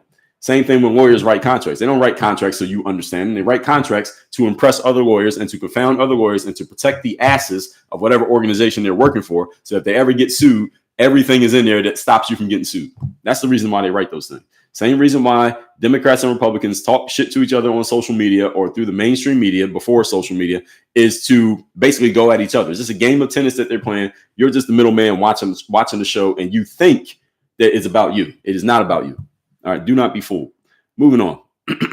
Weaker relationships with our international allies. Now, this is even tricky wording. Who are our allies? If the United States got into a real serious issue, militaristically, who's going to help us out? Because there's only 3 countries right now that could really do anything to pretty much anybody. It's us, it's the country that starts with the letter C, and it's the country that starts with the letter R. Everybody else is a pawn in the game. I did a whole live on this earlier this week. That country that starts with the letter U with President Mr. Z, they are a pawn. They have no power. The R country could turn the U country into a parking lot in 24 hours with their weaponry. And any of you, again, even if you're a supporter of the U country, let's not act like that's not true. That's the reality. They could turn them into a parking lot as quickly as they wanted to. Only reason they didn't is because Mr. VP from the R country, he's not trying to destroy that country. He's just trying to send a message to everybody: stop doing what you're doing. Because they could destroy them in one day. It would have been over. All right, same thing that you saw happen on October 7th between the P country and the I country. Or the P is the country. Let's just say the P country and the I country. All right, the R country could do that to the U country at a super much higher level and wipe out damn near everybody in one day if they wanted to. Only reason they're not is because Mr. VP is not really trying to do that. He's trying to send a message. And the other reason is because we are defending the U country. If we weren't defending the U country, that conflict would have been over in like a week. Even if Mr. VP did not destroy the country, it would have been over in a week because the U country would have said, okay, what are we going to do? We can't fight. What are we going to do? I'm bringing all that up to say this. Who are the United States allies? Who would help us? If we get into conflict with the C country or the R country, who's going to help us? What can they do to help us? What are you going to do? What are they going to do to help us? What movie was it? I think it was Harlem Nights. Somebody correct me on this. What was that movie where the guys are all standing around and they're shooting the gun, and then there's that one guy with the little tiny gun. He keeps shooting a little tiny gun at the end, and then the guy finally turns to him and says, "Stop shooting that little ass gun. What are you doing with that gun?" What movie was that? I think it was Harlem Nights. It might have been a different movie. But whoever knows what that movie is and know what I'm talking about, please tell me what movie that was. And this is the same thing that United States, when people say our allies, they say, well, Donald Trump is alienating our foreign allies. Who? What allies? And what can they do for us? Now, let's be clear.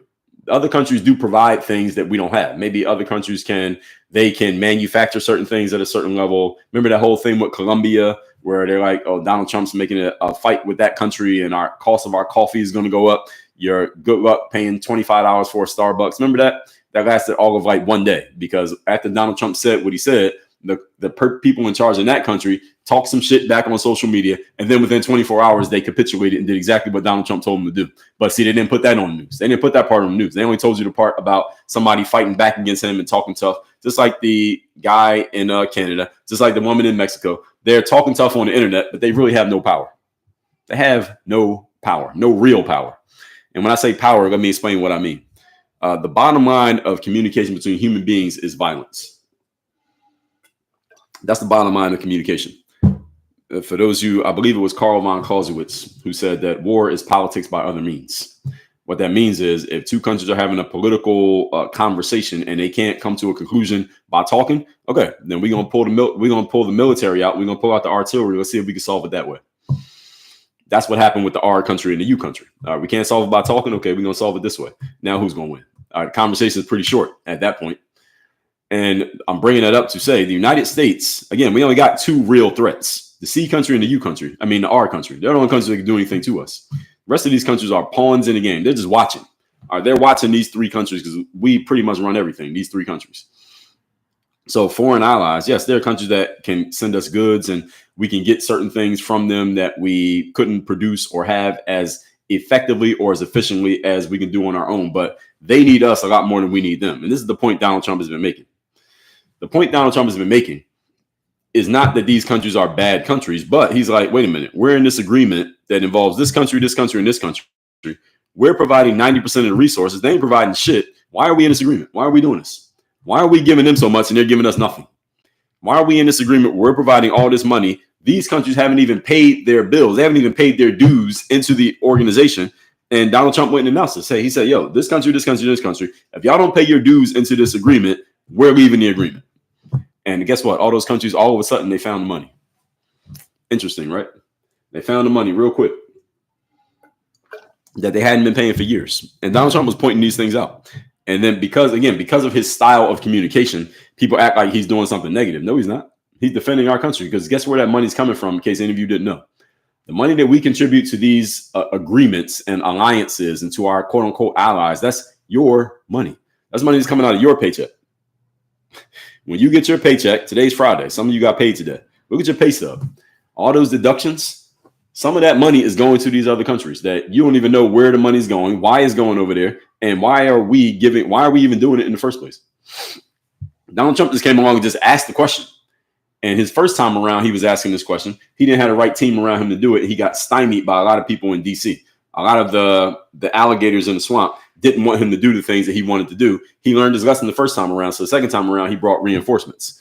Mr. Musk was the reinforcement. He said, okay, I won't make the mistake this time that I made last time. Now I'm going to bring in some people who actually help me do what I want to do. Donald Trump, I think, was a little bit arrogant in his first term, and he was a little bit fooled. He said this, and I can't remember who he was talking to when he said it.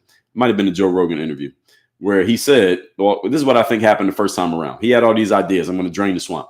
And then he showed up to D.C., and I can't remember who he was talking to, but he was talking about the vetting process. In D.C., if you put somebody into your cabinet or an appointment, they had to be vetted by other politicians who know stuff.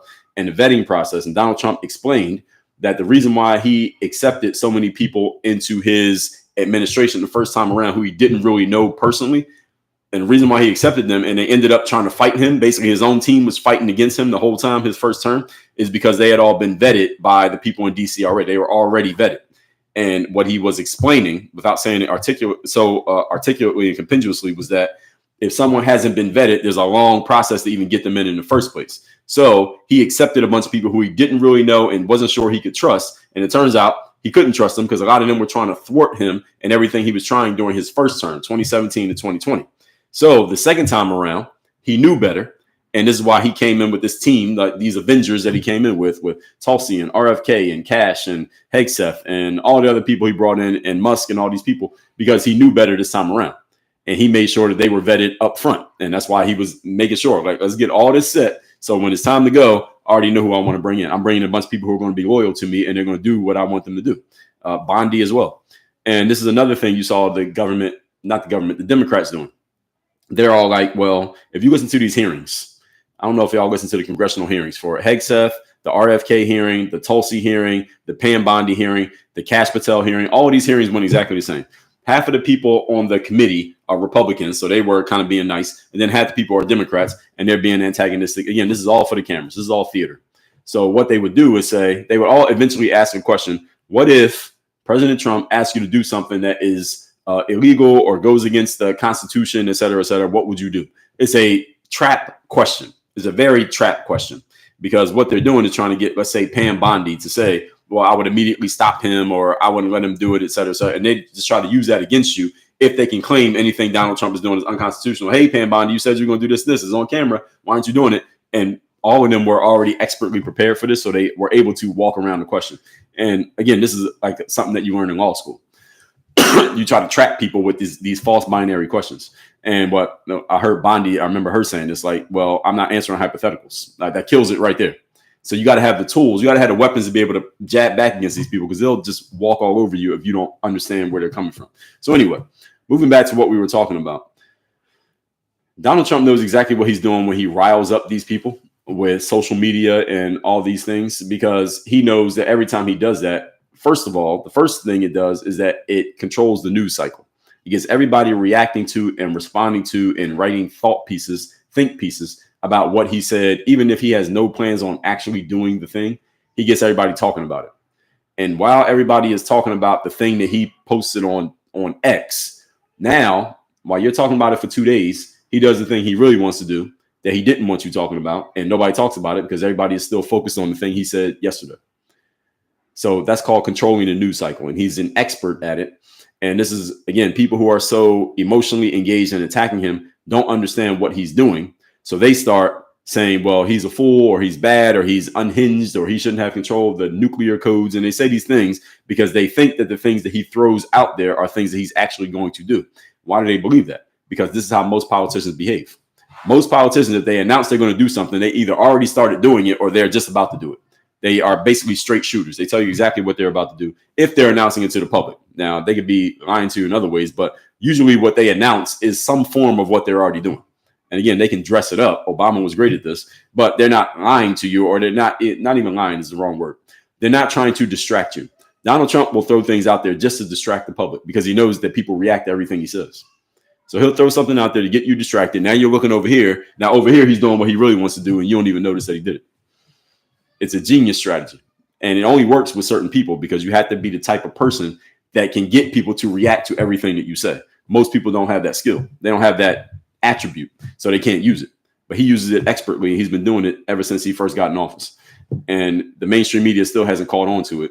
Actually, as a matter of fact, even if they did catch on, they don't want to catch on. They don't want to adjust. Why don't they want to adjust? Because they understand that the masses of people don't have this critical thinking ability, and the masses of people don't want to know. They don't want to be told this. The masses of people just want to react to the things that he's saying. So what does the mainstream media do? Remember what I told you. What business is the mainstream media in? They're not in the truth business. They're not in the critical thinking business. Mainstream media is in the attention business. So if reacting to what Donald Trump said on social media draws attention, guess what they're going to do? Talk about it. They don't care about telling you the truth. That's not the business that they're in. Again, it doesn't make them bad. They're in the business of attention. So whatever draws attention, that's what they're going to do. As they say in media, if it bleeds, it leads. That's the way it works in media. Not we're here to tell you the truth. So any mainstream media platform telling you that they're about the truth and quote unquote fact checking, we don't hear that term too much anymore, do we? All those things, that's not the business that they're in. They want you to think that they're telling you the truth. They want you to think that you have the facts so that you don't feel stupid when you go around repeating the shit that you heard on TV. But they're actually misinforming you because they're only talking to you about the things that draw your attention, not the things that are actually true. And that's where people are getting lost. And some people are waking up to this and saying, okay, let's stop listening to the mainstream media. There's a lot of people who still listen to the mainstream media and believe that they are informed because of that engagement with the mainstream media when you're actually not. They're actually making you dumber because they're not even telling you what they're doing because you don't understand the business that they're in. And it's not their fault that you are being ill-informed by the mainstream media. I don't even like the term misinformation. I believe it's a fake made-up term used to discredit people that you disagree with. But a lot of people think that they're informed because they're consuming the mainstream media when you're actually not. Because if you knew what business they were in, you would understand that you shouldn't be listening to them in the first place. Next, criminal justice reform. Now, this is one that I couldn't believe it. In the summer of 2020, summer of social justice, when we had the BLM protests / riots, it was a little bit of both happening with BLM in the summer of 2020, that people like Kamala Harris, who was already announced as the VP candidate, because this is when the cycle was going on, the campaign, she was organizing to help people raise money to bail people out of jail who were caught doing unlawful things during the BLM riots. And this was alarming to me that this person, who is a lifelong Democrat, already announced as the VP Democratic candidate, is supporting bailing people out of jail who are doing things to destroy our neighborhoods. And here's the thing you got to remember about the BLM riots. The BLM riots they weren't going to white neighborhoods and burning things down. They were doing that in black neighborhoods. There's a bunch of black people and a bunch of people imported to pretend like they were with the black cause, burning things down, burning down gas stations, Wendy's, attacking houses, attacking people in our own neighborhoods. It's not like they went to, let's go burn down a white neighborhood to prove our point. They didn't do that. One thing you can say about the January 6th is at least they went and tried to damage some property that wasn't theirs. All right, black people couldn't even figure that out. Let's go damage our own neighborhoods. That'll show them. That was ridiculous. And this is not new. It's not the first time it's ever happened. But the whole point is what Kamala supporting these people who are suspected criminals. They hadn't been convicted yet. Let's bail them out. That was ridiculous. I'm not a fan of this whole concept of criminal justice reform. Let me tell you why. The reason I'm not a fan of this concept of criminal justice reform is because, first of all, the first person who should be a priority is not the criminal. The first priority is the victim of the criminal. What about some justice for the victims? We're focused on justice for the criminals. Well, wait a minute. The criminals already did something that injusted, is that even a word? You went against the justice and the freedoms of a civilian who was not committing a crime. Now we got to prioritize making sure you're good. Now, listen, I do believe that people should be treated humanely, even if incarcerated. I do believe that. At the same time, you ain't the priority. All right, you committed a crime. You got to pay the price for your crime. Let's first of all focus on the person you victimized. Let's focus on the person whose house you broke into, or the person who lost a child or a family member because of your behavior. Let's focus on them first. I'm not focusing on we're not censoring you. You're a criminal. You already went against the grain. That's why we're about to put you in this box for 3 years. We are not focused on making sure that you're in a good space. That's bullshit. And why? I have no idea why the Democratic Party would position themselves as supporters of this concept. That makes no sense. And why? And this was the easy layup for the Republican Party. All they had to do was say, okay, well, we're about law and order. That's Donald Trump's whole thing, right? Law and order. Which one do you want? Law and order or criminal justice reform? You had to pick between the two. I want law and order. And I know some people who've been in the criminal justice system, and I would tell them the same thing I'm telling you right now. If you did the crime, you got to pay the price. That's what it is. You did the crime and you got caught, you got to pay the price. You do the crime and don't get caught, then I guess nobody knows. But if you get caught, you got to pay. That's how it works. And this is an easy layup for the conservative side. The Republican Party say, okay, we're about law and order. We're about people actually abiding by the law. Here's the reason why it's a layup for the Republican Party is that most people are not criminals. Democratic Party, what the hell are you doing? Most people are not criminals. You're not going to get most people on your side by choosing this hill to lose your life on. It makes no sense. Now, of course, you got a bunch of people who support this concept of criminal justice reform. A lot of black people support this stupidly because maybe you know some people who've been in the system. Hey, if I know people who've been in the system. And again, I will tell them exactly what I'm telling you. Did you do the crime? Yes. Did you get caught? Yes. Did you get convicted? Yes. Okay, then go to jail and shut the fuck up. All right, you did it. All right, what are you complaining about? You did it. Let's not act like that didn't happen. And what's crazy especially in the black community, is so many people are unwilling to just have that straightforward conversation. If you get caught doing a crime and you get convicted of the crime, then you have to pay, period. So when Donald Trump comes out and says law and order, who can have a problem with that? The only reason you got a problem with that is if you're planning on breaking the law or you have some type of affinity for people who do break the law. Why? I don't know. Because people who break the law are they can tend to be indiscriminate about whose rights they violate when they do so. I don't support anybody breaking the law. I want to be in a place that's very safe. I like when I see cops. When I'm outside walking around or I'm driving and I see cops, I'm happy when I see cops. Why? Because the cops being around means there's less chance of anybody doing anything unruly or acting like they ain't got no sense. I can deal with somebody who doesn't have any sense, but I'd rather not. All right, this is a nice suit. I don't want to mess my suit up trying to deal with somebody who doesn't have any sense. I'd rather the cop do it. I like seeing cops. I like law and order. Why? Because I ain't breaking the law. So I have no issue with cops. I'm a black man living in America. I'm 6 feet 4 inches tall. I do not look at a cop and get anxious or feel threatened or think, oh, that cop might be having a bad day and all this bullshit you heard people say about cops. I never have ever had that thought ever in my life. Why? Because I don't break the law. I'm not bothered by the presence of cops. I want more cops, as many as possible, all right, to keep the idiots from being idiots. If you got a problem with cops, why you have a problem with cops? Are you breaking the law? If you ain't breaking the law, there's no need for you to be anxious around a cop. What's the cop going to do? You ain't doing nothing, they won't bother you. That's my experience. I see cops all the time. I ain't doing anything that would draw their attention. I say, hey, how you doing? He say, how you doing? I keep walking. And they go back to their conversation. That's how it works with me. So I have no idea what this whole concept of supporting criminals, like this is some type of virtue. Let's support criminals and let's go help out. There was a couple of years ago. Remember when Kanye West and Drake were having their little thing? This is about maybe 2018, 2019. Not Kendrick Lamar and Drake, Kanye West and Drake. This is after, it was really Pusha T, the rapper who I like. Pusha T, I like all three of them actually. Pusha T and Drake were having a verbal back and forth, and then Drake, instead of responding to Pusha T, started talking about Kanye, and then they had a little back and forth, and then, well, not a rift, and then they mended fences, and then they had this concert. I believe it was in California, and the concert was about supporting this guy named Larry Hoover, who basically started a gang, and I believe it was in Chicago. And the whole concert was in support of let's try to get this guy out of incarceration. And I have no personal opinions specifically on Mr. Hoover, but I do have a problem with the concept. I have a problem with the idea of, and a bunch of people went and supported the concert. I think most people went to the concert because they wanted to hear Drake and Kanye West do their songs, of course. But the general idea of let's just have a concert to support a guy who has been arrested and convicted of crimes that cost people their lives. Let's go have a concert to support this guy because it's time for him to get out because he's been incarcerated for long enough. Is a ridiculous concept. Is a ridiculous concept. And again, it's not about him personally. I don't know that deep his story. I know what needs to be known is that he was accused of a crime. He went to court. He got convicted of the crime. He's been in jail for it. And even people speaking in defense of him didn't say that he didn't do the crime. They just said he hasn't been doing anything bad since he got incarcerated. Well, what the hell are you going to do bad when you're in jail? The concept is ridiculous. And in the black community, there's a lot of people who have a real problem with me saying what I'm saying right now. Why do you have a problem with it if you are not a criminal?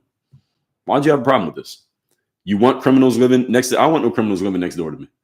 Because if that criminal does something, then I'm going to have to do something. And then whatever I do, I'm going to have to pay a lawyer to defend myself for what I did. Because this idiot living next to me decided to commit a crime. I don't want any criminals around me. I want cops around me. I want law and order around me. So this, again, the Democratic Party, this is a miss by them. And they're still on this. And Donald Trump has basically owned it. And the Republican Party would be smart to keep this up, just to maintain this position that we are the organization or the entity of everybody abiding by the law and nobody breaking the law. They'd be smart to hold on to that position. Democrats handed it to them on a silver platter. They should hold on to that even after Trump is gone. Moving on. Undermine trust in journalism and the mainstream media. These are the negative talking points against Donald Trump. That Donald Trump has caused an undermined trust in journalism and the mainstream media. First of all, most people who call themselves journalists are disrespecting the term. They are not journalists. They are not doing journalism. Let me help you understand what journalism actually is, because I am technically a journalist. I don't call myself a journalist. I'm not employed by anyone as a journalist. I'm doing journalism. The job of journalism is, there's only one job of journalism. Here it is. Get to the truth. That's the job of journalism. Get to the truth. That's it. If you're a journalist, your only job is to figure out or find out or suss out what the truth is and explain the truth back to the public. That is it. It does not matter what that truth is. It doesn't matter where that truth leads, and it does not matter who that truth offends. Your job is to get to the truth, not the facts, the truth. There's a difference. You can pull a fact out of context. You cannot pull the truth out of context. And when you hear people trashing Donald Trump, people who claim journalism, but they're not journalists, they're disrespecting the term journalist. Journalism is damn near done in America because of this. They call themselves journalists when all they're doing is giving you hand-picked facts. Hand-picked facts is an easy way to deceive people. You can very easily deceive people when hand-picked facts pulled out of context. There's a whole term for it. It's called contextomy. Contextomy is when you pull things out of context and use it as the basis of your argument while completely leaving out other context that would invalidate your point. And really smart people are really good at this. Lawyers are excellent at using contextomy. They're trained to use contextomy. And again, this is why you notice a lot of people in government have law backgrounds. They have law degrees. Why? Because they're really good at contextomy.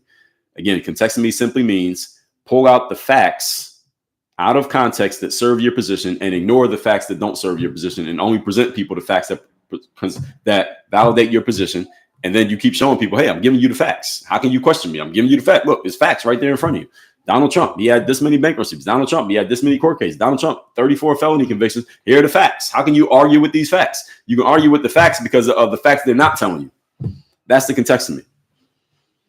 So you can argue with facts. People say, well, we got facts. How can you argue? How can you go against facts? Very easily. Very easily when you understand that there's a higher level above facts. It's called the truth. The truth. Not a truth.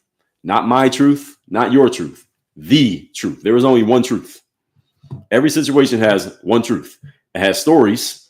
It has perspectives. There are opinions. There are facts. All of those can be multiple with an S on the end. There is only one truth.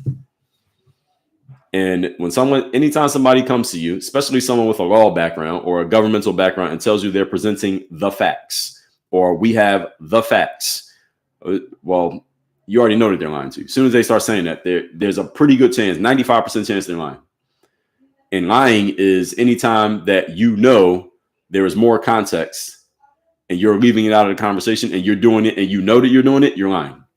Now, if you just don't know what the hell you're talking about, that's different. You're just ignorant.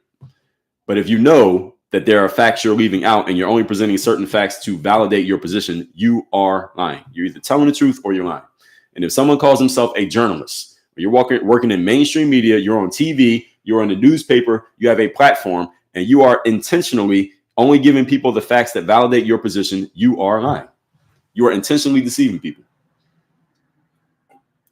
Now, if you're some random person who only got half the information because you're scrolling through Facebook, that's a different thing. You're just ignorant. Ignorance means to not know something. It doesn't make you a bad person. It just means you don't know what you're talking about. And there are people out there who don't know what they're talking about. But people on TV, they know exactly what's happening. They have teams of people whose job is to gather facts for them.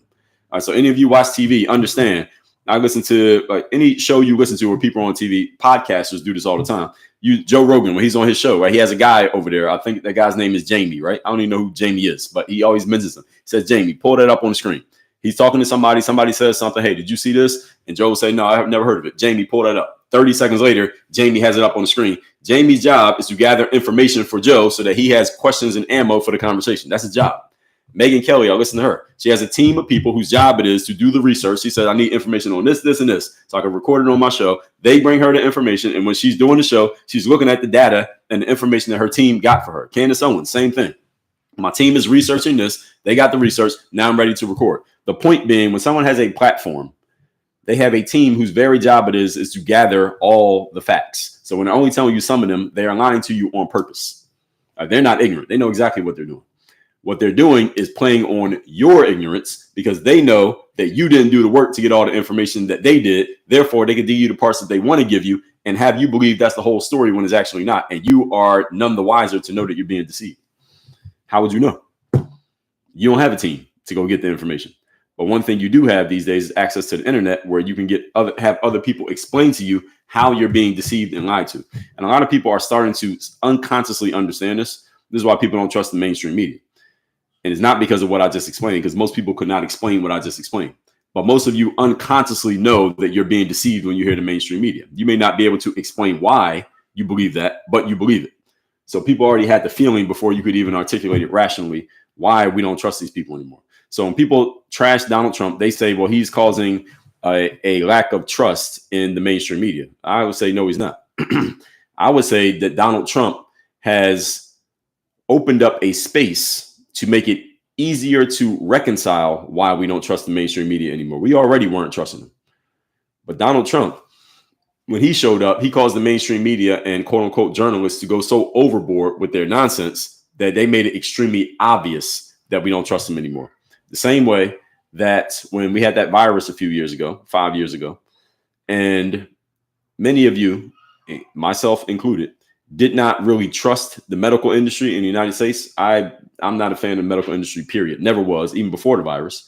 But when that virus came out and we got certain talking points from not only the government, but also from the Center for Disease Control and a lot of media outlets and quote unquote journalists in the mainstream, some of the things that they were saying, the few things, the masking thing, the take this and you won't get the virus, all of those things became so obvious that they were not telling us the truth, that it made it easy for anyone to understand why you can't trust the medical industry. You may have already not trusted them, but you couldn't quite put your finger on why.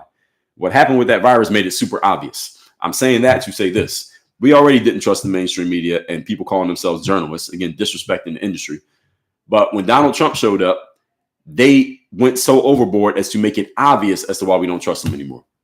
There was a guy, I believe he was a pretty high up guy for working for the New York Times. And one of the things that he said when Donald Trump, his first term, it might have even been before he won.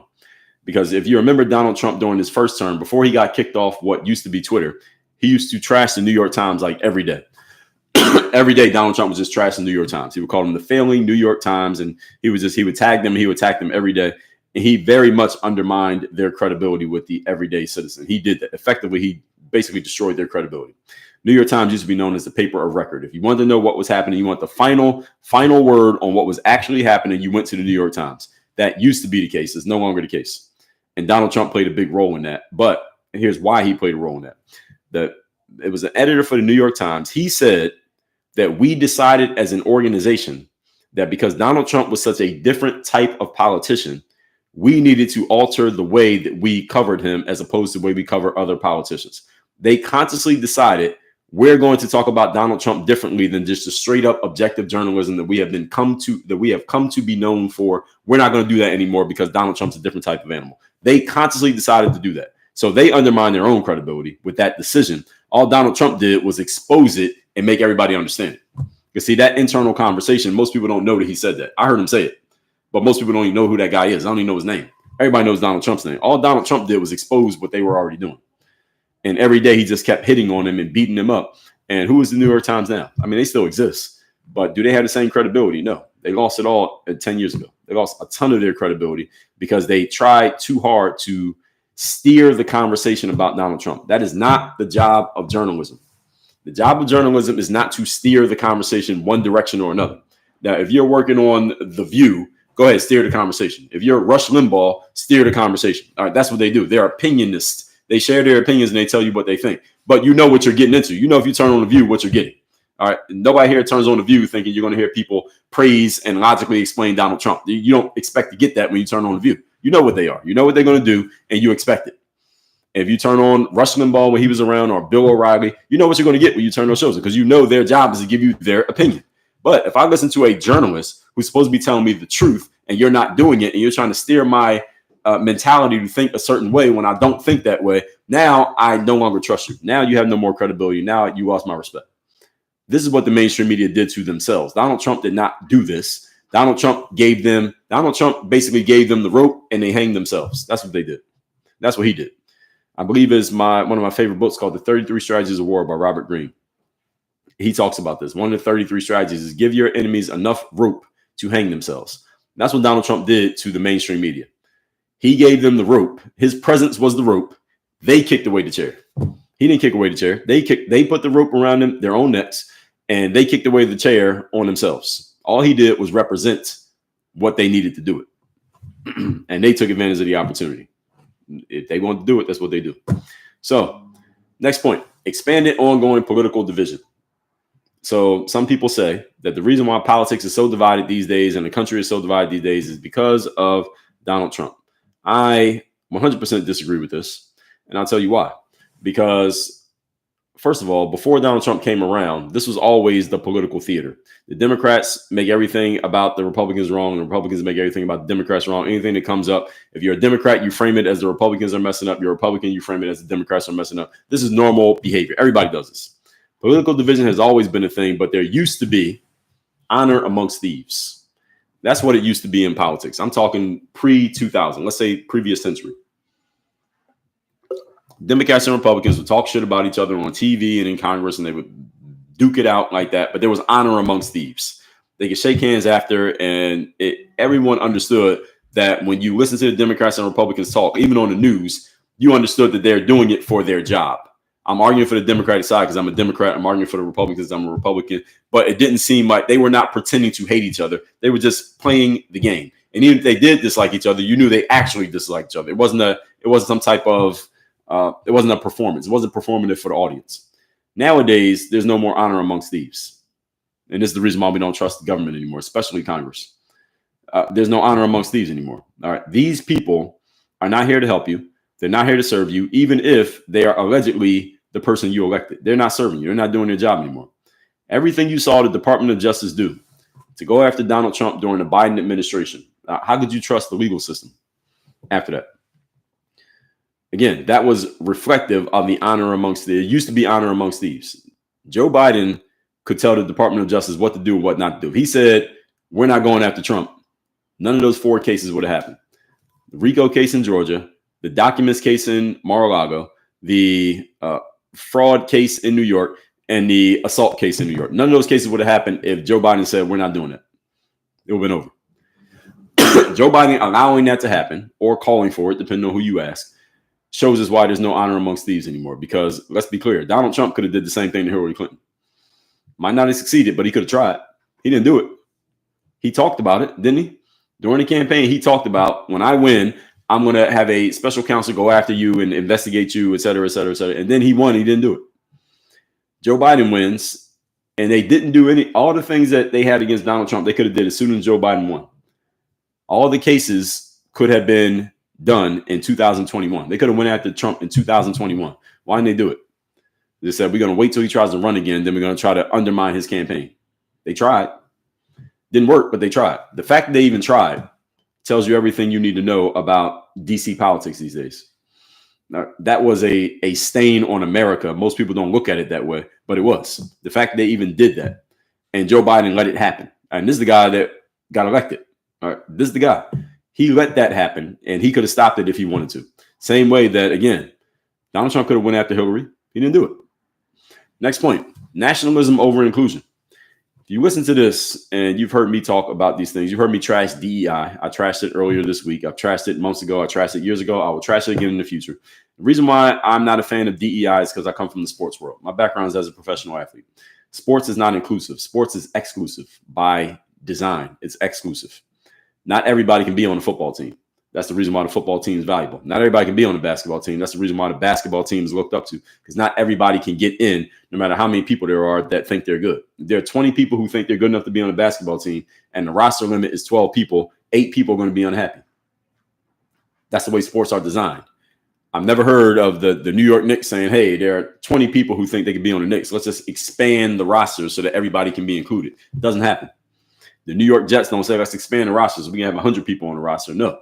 There's 53 people on the roster, and if you ain't good enough to make it, you don't play. That's it. That's the way sports works. So this whole concept of inclusion, we have to come up with ways of letting everybody feel, quote unquote, included and part of what we're doing. I fundamentally disagree with this concept. I'm of the worldview that you have to compete for your position, and if you can't win that competition, then you don't get the position. And if you still want the position, then you got to go back to the lab, work on your game, get better, and come back. That's the way it works. This whole concept of we got to include people just because we want everybody to feel like they are in. No, I'm fundamentally against this whole concept. Now, coaching and management in sports, you can have all the DEI inclusion and bringing women in just to bring women in. So they don't have that on the field. On the court, you don't see that. You don't see the Miami Heat signing a woman just so they can have inclusion and diversity on the roster. You don't see that, do you? If a basketball team is a bunch of black guys, they don't say, oh, we got to bring in an Asian guy and a white guy just so we have some diversity in the organization. You never see that. All right. Why is in sports it doesn't happen, but it happens everywhere else in life. And this whole thing with Trump is that he's all about nationalism. Nationalism means America first. And one of the reasons why Americans responded so strongly to Donald Trump in a positive way, at least his supporters did, is because Donald Trump spoke to exactly what they were thinking and that no other politician was bringing it up. Or if they were bringing it up, they were kind of pussyfooting around the subject rather than saying it directly, which is the following. There's a whole bunch of people coming into our country who are taking jobs from us, taking up space, using up the resources. They don't give a damn about what it means to be an American. They don't even understand. No one is forcing them to understand what it means to be an American, and they're just doing what they want to do. And the politicians in this country seem to be not only allowing this, but they're actually supporting it and encouraging more of it. I'm an American. I've been here for generations. My family can trace themselves back to the founding of this country, and no one seems to be paying any attention to us. We want America to be America again, because other countries in the world, you can't just walk into those countries. We do not allow thousands. No other country allows thousands of migrants to just come into their country and become citizens the way America does. And us as Americans feel like we're being completely ignored. And here comes this guy, Donald Trump, who's actually speaking to what we're believing. All right, this is our guy. It's been 10 years. America First was about talking to the people who felt like they weren't being talked to. They were just being completely ignored. Not only ignored, but there were politicians doing things that went completely against them, were completely antagonistic to the way that they were thinking. This is our country, and you can't just come in here. There's no other country in the world where you can just come in. No other country. Donald Trump mentioned a couple of days ago that they're going to start doing a gold card where you can basically pay your way into the country, but it's going to be $5 million. Other countries do this to Americans, by the way, if y'all didn't know, or any other foreign migrant. Other countries, if you want to get into that country and fast track your citizenship, it's not like an app you sign up for and then you get a card with money on it and you get put up in a hotel in Manhattan like they're doing. No, that's not what they do. Other countries, if you're an American and you want to become a citizen quickly within a month or two or several weeks, here's what you have to do. And this is a real thing. You got to put some money on the table. $100,000, $125,000. I read these countries off. I did this a couple weeks ago when I talked about this. Let me see if I can find it. So fast track citizenship programs. Where is it? Fast track citizenship program. I'm going to tell you these countries, okay? The country of Dominica You can become a citizen in 1 to 2 months. You must invest at least $100,000 in a government fund or $200,000 in real estate. That's actual cash on the table to become a citizen in Dominica. St. Kitts and Nevis, as fast as 2 months, they have an accelerated application process. You must donate at least $125,000 to the Sustainable Growth Fund or $200,000 in real estate. Antigua and Barbuda, 1 to 2 months. You got to put $100,000. You got to give $100,000 to the government. Just give them $100,000 or invest $200K in real estate. Vanuatu, in 1 month, you can become a citizen, but to do so, you got to donate $130,000 to the development support program.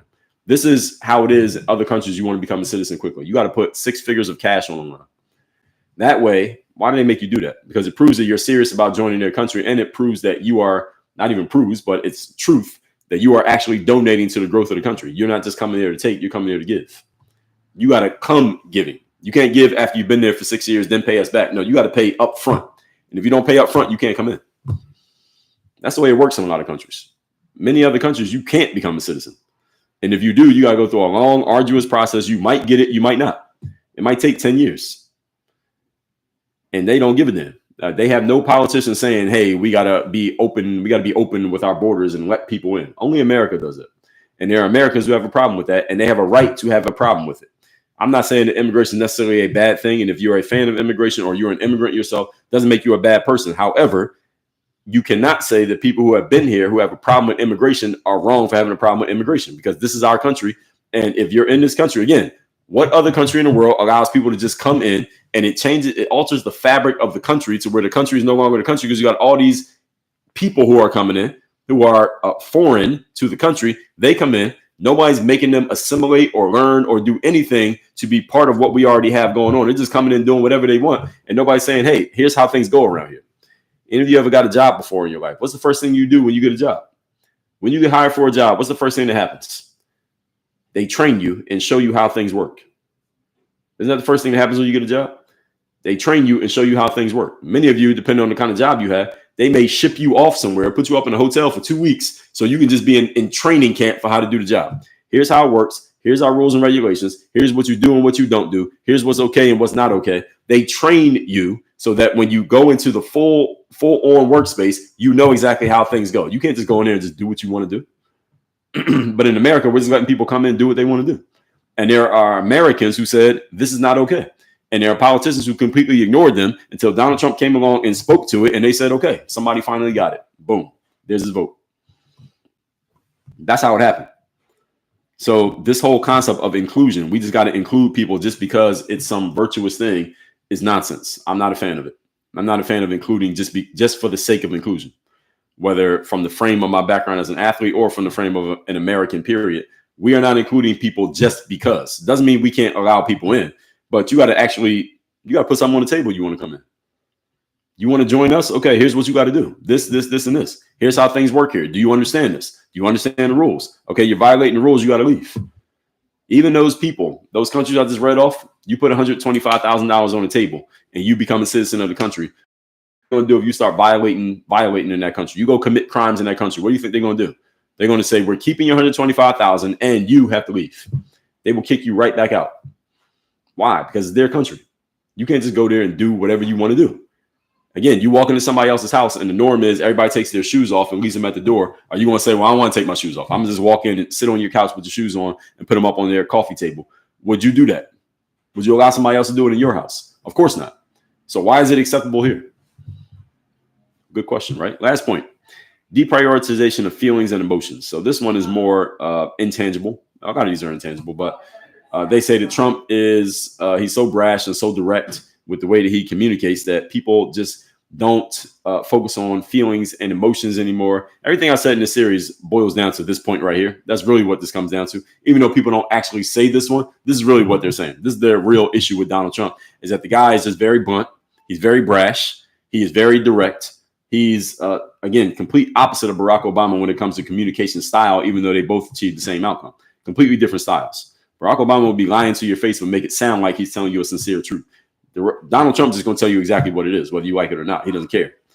So politically, one side of the political divide in America seems to be focused on feelings and emotions these days. And another side seems to be focused on rational, logical, what's the truth. And again, there are exceptions in there and there are different ways of looking at it. But it seems like generally the Democratic side is more about the feelings. Again, this is why we got diversity, equity, and inclusion, which is all about let's just bring more people in, just so we can say we brought more people in. Why?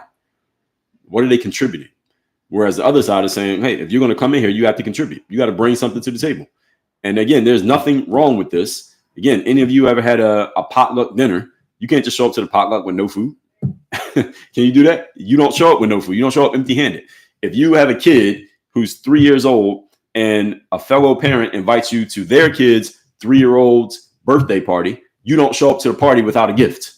You show up to the party without a gift, they're looking at you like you're crazy. Like, wait, you showed up with no gift? Like, do you know how things work around here? It's the same thing with the country.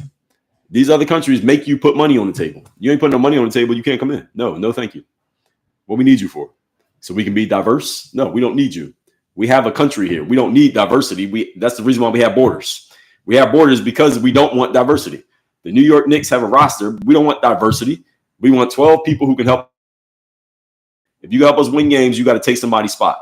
If you can't take anybody's spot, good. We don't need your diversity. No, we will not include you. And no, there's no equity over here. This is about performance. That's the way it works, everybody. So at the same time as I'm saying all this, I understand there are many people out there who are more in touch with their emotions than they are rational thinking and logical thinking, especially when it comes to Donald Trump, because many people, some of you listen to this, have already been so emotionalized to be negative about the guy no matter what he says that it doesn't matter what I say. And I understand your position. All that being said, folks, I got through all of my points. Can we get into questions and answers? But before we get into questions, I need to go to the restroom. So can all of you hold on while I go to the restroom? Now, I went to the restroom a couple days ago when I was on this live and I didn't close my 2 doors and y'all can hear it. I'm going to make sure I close the doors here today. Can I run to the restroom real quick? Can y'all hold on while I go to the bathroom? This will take all of 2 minutes. I'm going to go to the restroom. Everybody wait. I'll be right back. I'm going to go to the restroom. All right, hold on.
All right, I'm back. All right. Did most of you wait? All right, I appreciate everybody's patience there. So, all right, let's pick up on the commentary. We'll start over on YouTube. O-Dog said, too many people believe you have to be a lawyer to be a public servant. You just need to be informed. Politics is never intended for exclusively lawyers. Yes, I agree with that. I just noticed that a lot of people in politics are lawyers.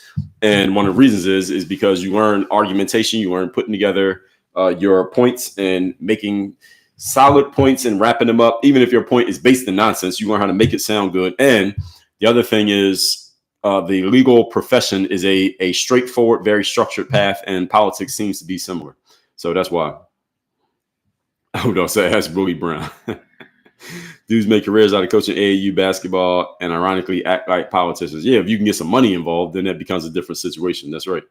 Trade-off of high prices, but the idea is because more jobs onshore, wages will catch up with prices. Right. But it takes time. That's the issue.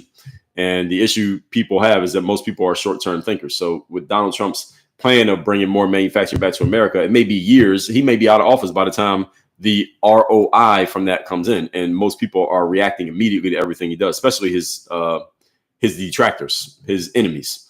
I'm going to get the TikTok comments in a second. So Alonzo said, You came over here from TikTok. Well, one thing I will tell all of you on TikTok, make sure you follow my YouTube channel, subscribe to me on YouTube, and follow me on Instagram. My links are in my profile. And you probably got a better chance of me seeing your comment if you're on YouTube than TikTok. But I'm going to get the TikTok comments in a second. I usually see most of them. Alonzo said, I sell insurance. So I started making my blog targeted to other financial professionals instead of the general public. That's a question that's off topic, Alonzo. I can't answer that right now. Harlem Nights. Yeah, it was Harlem. That's what I thought it was. Odell said, Trump really wants to drain the swamp. Ron Paul will be on his team. Interesting. Said, crime is bad for local community. It's bad for everybody. Said, you must drink a gallon of water before streaming. Oh, well, actually, I do. I don't know if it's a gallon. I use this bottle. This bottle is a liter. So how many liters in a gallon? I don't even know. So you know how well I did in school. But I wake up early and work out. So I've already drank 5 liters of water today. This is liter number 6, including my protein shake. But I also perspired. So it's kind of replacing fluids. But I do drink a lot of water. And I usually don't go hours without drinking without bathroom breaks. And there's a reason for that, as I just explained. So still, Dre Owen said he is about money and real estate. That's fine. Jay Tiff, yeah, I heard that the bald-headed kickboxer was in America. I saw that a lot of people were talking about it yesterday. I might get on X and jump in that conversation today. All right, where we at TikTok? I'm over here. Katie, Texas conservative, said, what is your job? That's a good question, Katie. My job is I run a company called Work on Your Game Incorporated. And what we do here is we work with professionals on scaling and systematizing their businesses from 6 figures to 7 figures. That's my job. And I work for the company that I own. My salary is $1 per year. Laura said, I love the kid sounds in the background. Oh, you can hear my son back there?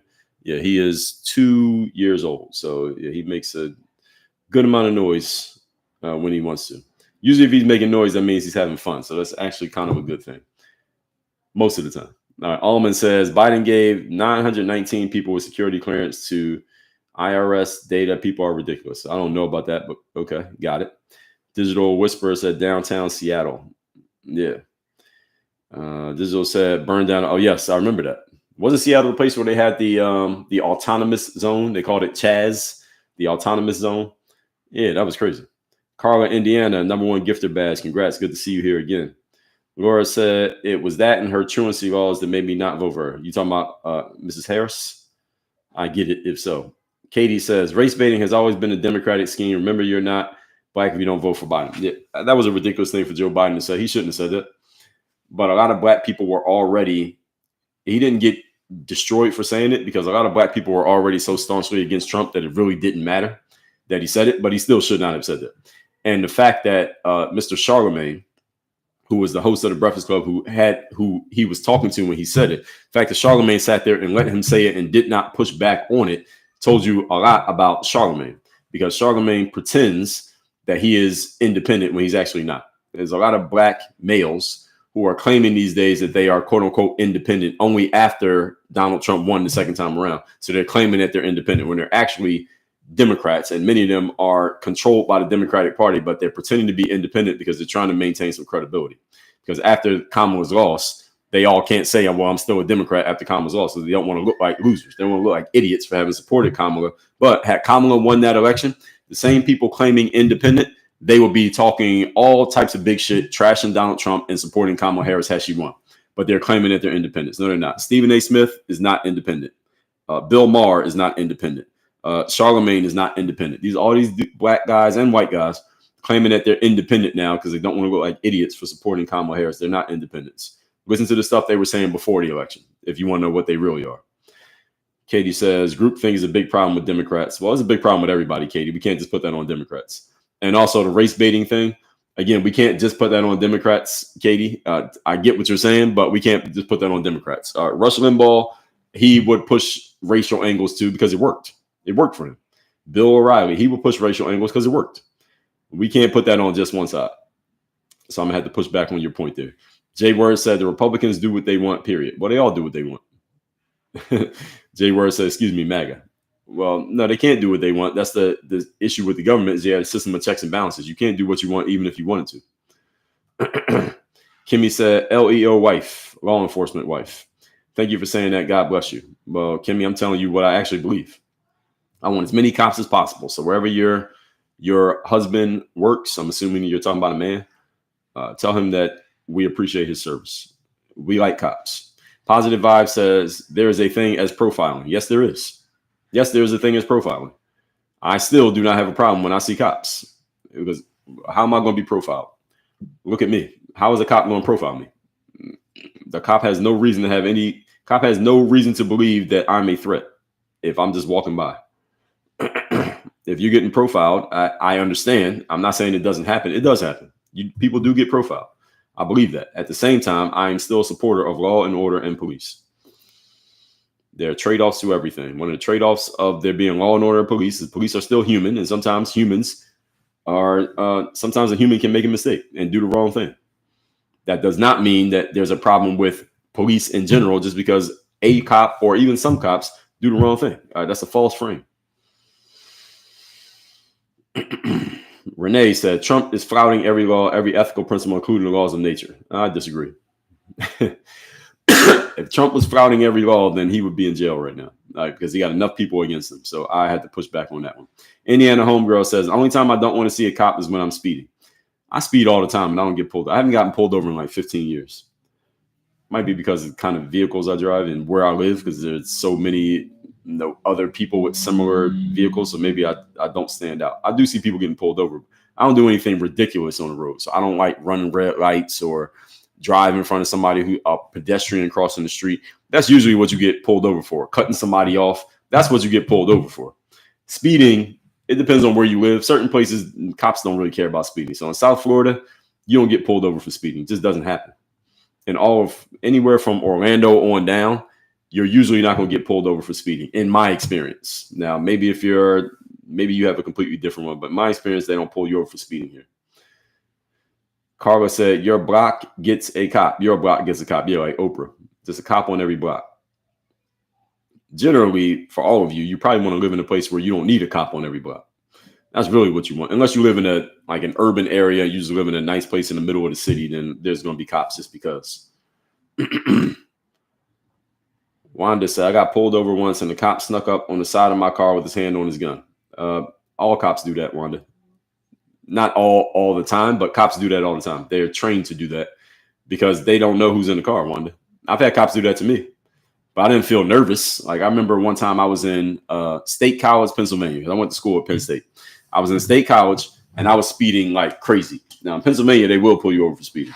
I was speeding like recklessly. This is when I was in college. I was going like 100 on this highway and I got pulled over.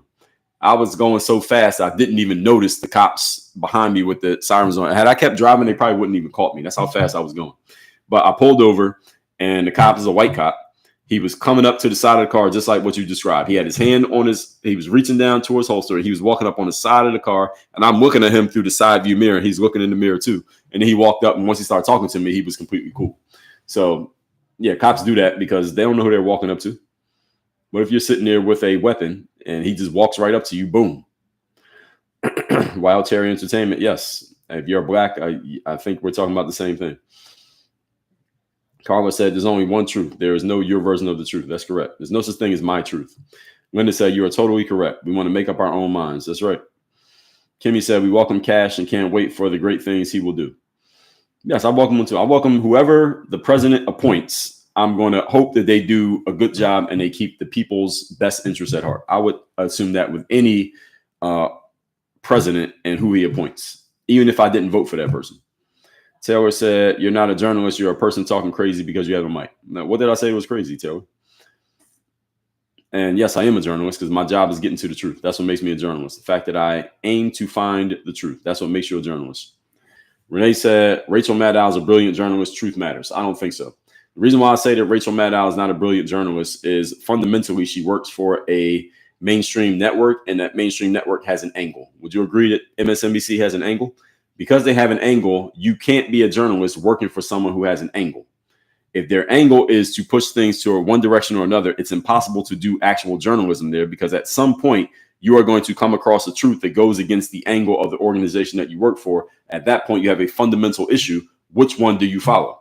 Do you follow your journalistic integrity and possibly lose your job, or do you follow what the company wants you to do and violate your journalistic integrity? You have a fundamental issue there. So Rachel Maddow cannot be a journalist working at MSNBC, and she absolutely is not a journalist because she clearly has an angle herself. That's the reason why she's been there for so long, and she's the biggest name they have because she's following what they tell her to do.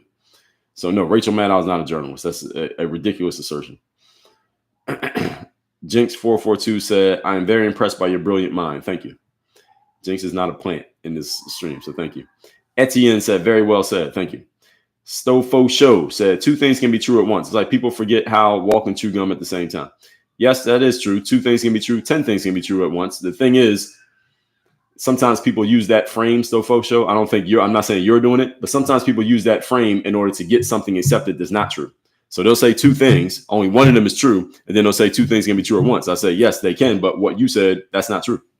Only one of the things you said is true. So just because you said it doesn't mean it's true.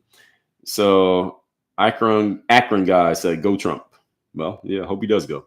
Taylor said, journalist is way more than that. Stop lying. And okay, well, Taylor, if you're disagreeing with what I'm saying, just give me the context of what you disagree with. You're asserting that maybe I have something wrong, but you're not saying what it is. So at some point, you got to bring some substance to the table or we're going to get rid of you. Karina says, that's why there are people walking around thinking his 34 convictions are related to SA. Well, yes, because they conflate all and they put it all together. So that is like the gumbo, the anti-Trump gumbo that they created.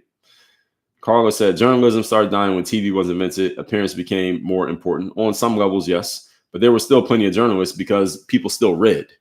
There was still a big enough segment of the population who would sit down with a newspaper every Sunday and read the Sunday newspaper. There was a huge population of people who did that, and there were enough people doing it that those journalists can make a career out of being an actual journalist. On top of the fact that the companies that employed these journalists were still in the business of telling people the truth because there were people who were still looking for the truth. What happened is when social media became more prevalent and people were starting to be entertained with short form material, much more than long form, the mainstream reacted to that incorrectly, I might add, by trying to compete with social media. The problem is mainstream cannot compete with social media. This is the reason why a lot of people who work in mainstream news, when they lose their jobs in the mainstream, let's use Joy Reid as an example, they cannot develop the same audience outside of the mainstream because there's a certain process, a certain structure you follow when you work in the mainstream that it doesn't work on an independent platform. You have to bring actual substance and you can go long form. And if you have no substance, you can't talk for an hour straight. A person with no substance can't talk for 2 hours straight. Joy Reid has no substance. She cannot do a live stream like this on any subject because she doesn't have the material. That's the reason why she's going to falter when she gets out of the mainstream, because she doesn't have the material to do this. It doesn't even matter what the subject is. There's no subject she can talk about for 2 hours straight because she doesn't have the substance to do so. She would eventually just have to keep repeating herself the same 20 minutes of talking points because that's what she's been trained to do. And when you go to the independent platform, you get exposed. If you have substance, you do better. Megyn Kelly was mainstream. She's now independent. She seems to be doing really well. Her show gets more viewers than Rachel Maddow's show, and Megyn Kelly's independent and Rachel Maddow's with MSNBC. Explain that. It's because she has substance. She's actually good at what she does. Candace Owens got fired from the Daily Wire. Her videos on YouTube get 1 million views. Every time she puts a video out, she gets 1 million views within 3 days. Why? Because she has substance. When you have substance, it doesn't matter what platform you're on. The substance will shine through. If you have no substance, you need to be in certain places that will make you look good. And if you lose that position, then you're going to get exposed. Look at Don Lemon. What's he doing now? What's Joy Reid going to do now that she's out of mainstream TV? We know. And there's a whole bunch of other people. I'm just using them as examples. But there's a whole bunch of them who, when they lose their mainstream position, you don't see them doing nearly as much work as they were doing before because they don't have the substance to carry a show. Joy Reid does not have the substance. B Swing said Jamie makes Joe Rogan smart. Well, Jamie's the researcher. So I agree with you. That's what the team is supposed to do. Heidi said, who do you believe? On what subject? Renee said, how do you know the truth unless you're investigating a specific issue? Well, you can figure out the truth of things by simply deductive reasoning. You don't have to investigate something to figure out the truth. It depends on the subject as well, Renee, what we're talking about. So, for example, when Candace Owens performed surgery on Kamala Harris's background, you had to investigate that. That was investigative journalism. But you can figure out the truth of something by simple deductive reasoning, and you can suss out when someone is not telling you the truth, which is what I often point out. I can clearly point out when someone is not telling me the truth I may not know what the full truth is, but I know what you're saying is not the truth. I'm not saying you personally. I'm saying when someone's doing that, I can point it out very easily. Tanchel Chris, I cannot pronounce the rest of that name, what that says. I think it says several things, but you're saying it's called lying by omission. Yes, that's exactly what it is. Lying by omission is a form of contextuality because you're pulling things out of context and you're leaving things out of context. Amanda said information that supports your perspective, spin and omission. Yes, exactly. And it supports the people who you're trying to influence. So it's not even so much that, let's say, MSNBC or Fox or any platform, is not that they are trying to get you to believe what they believe, is that they're just trying to tell you more of what they believe you believe, because that keeps you watching the show, and that's how they keep their advertisers paying, and that's how they keep making money. They're in the making money business. They're not in the truth business. This is another thing, Renee, to respond to the thing that you said. The reason you know that a lot of these organizations are not in the business of telling the truth is because they're not telling you the truth, is because they're not in the business of telling you the truth. They're in the business of drawing attention and eyeballs, because eyeballs makes them money. They're in the money business. They're not the truth business. That's the reason why journalism has fallen off, because journalism is not necessarily about money. It's about the truth. The truth does not pay as well as sensationalism.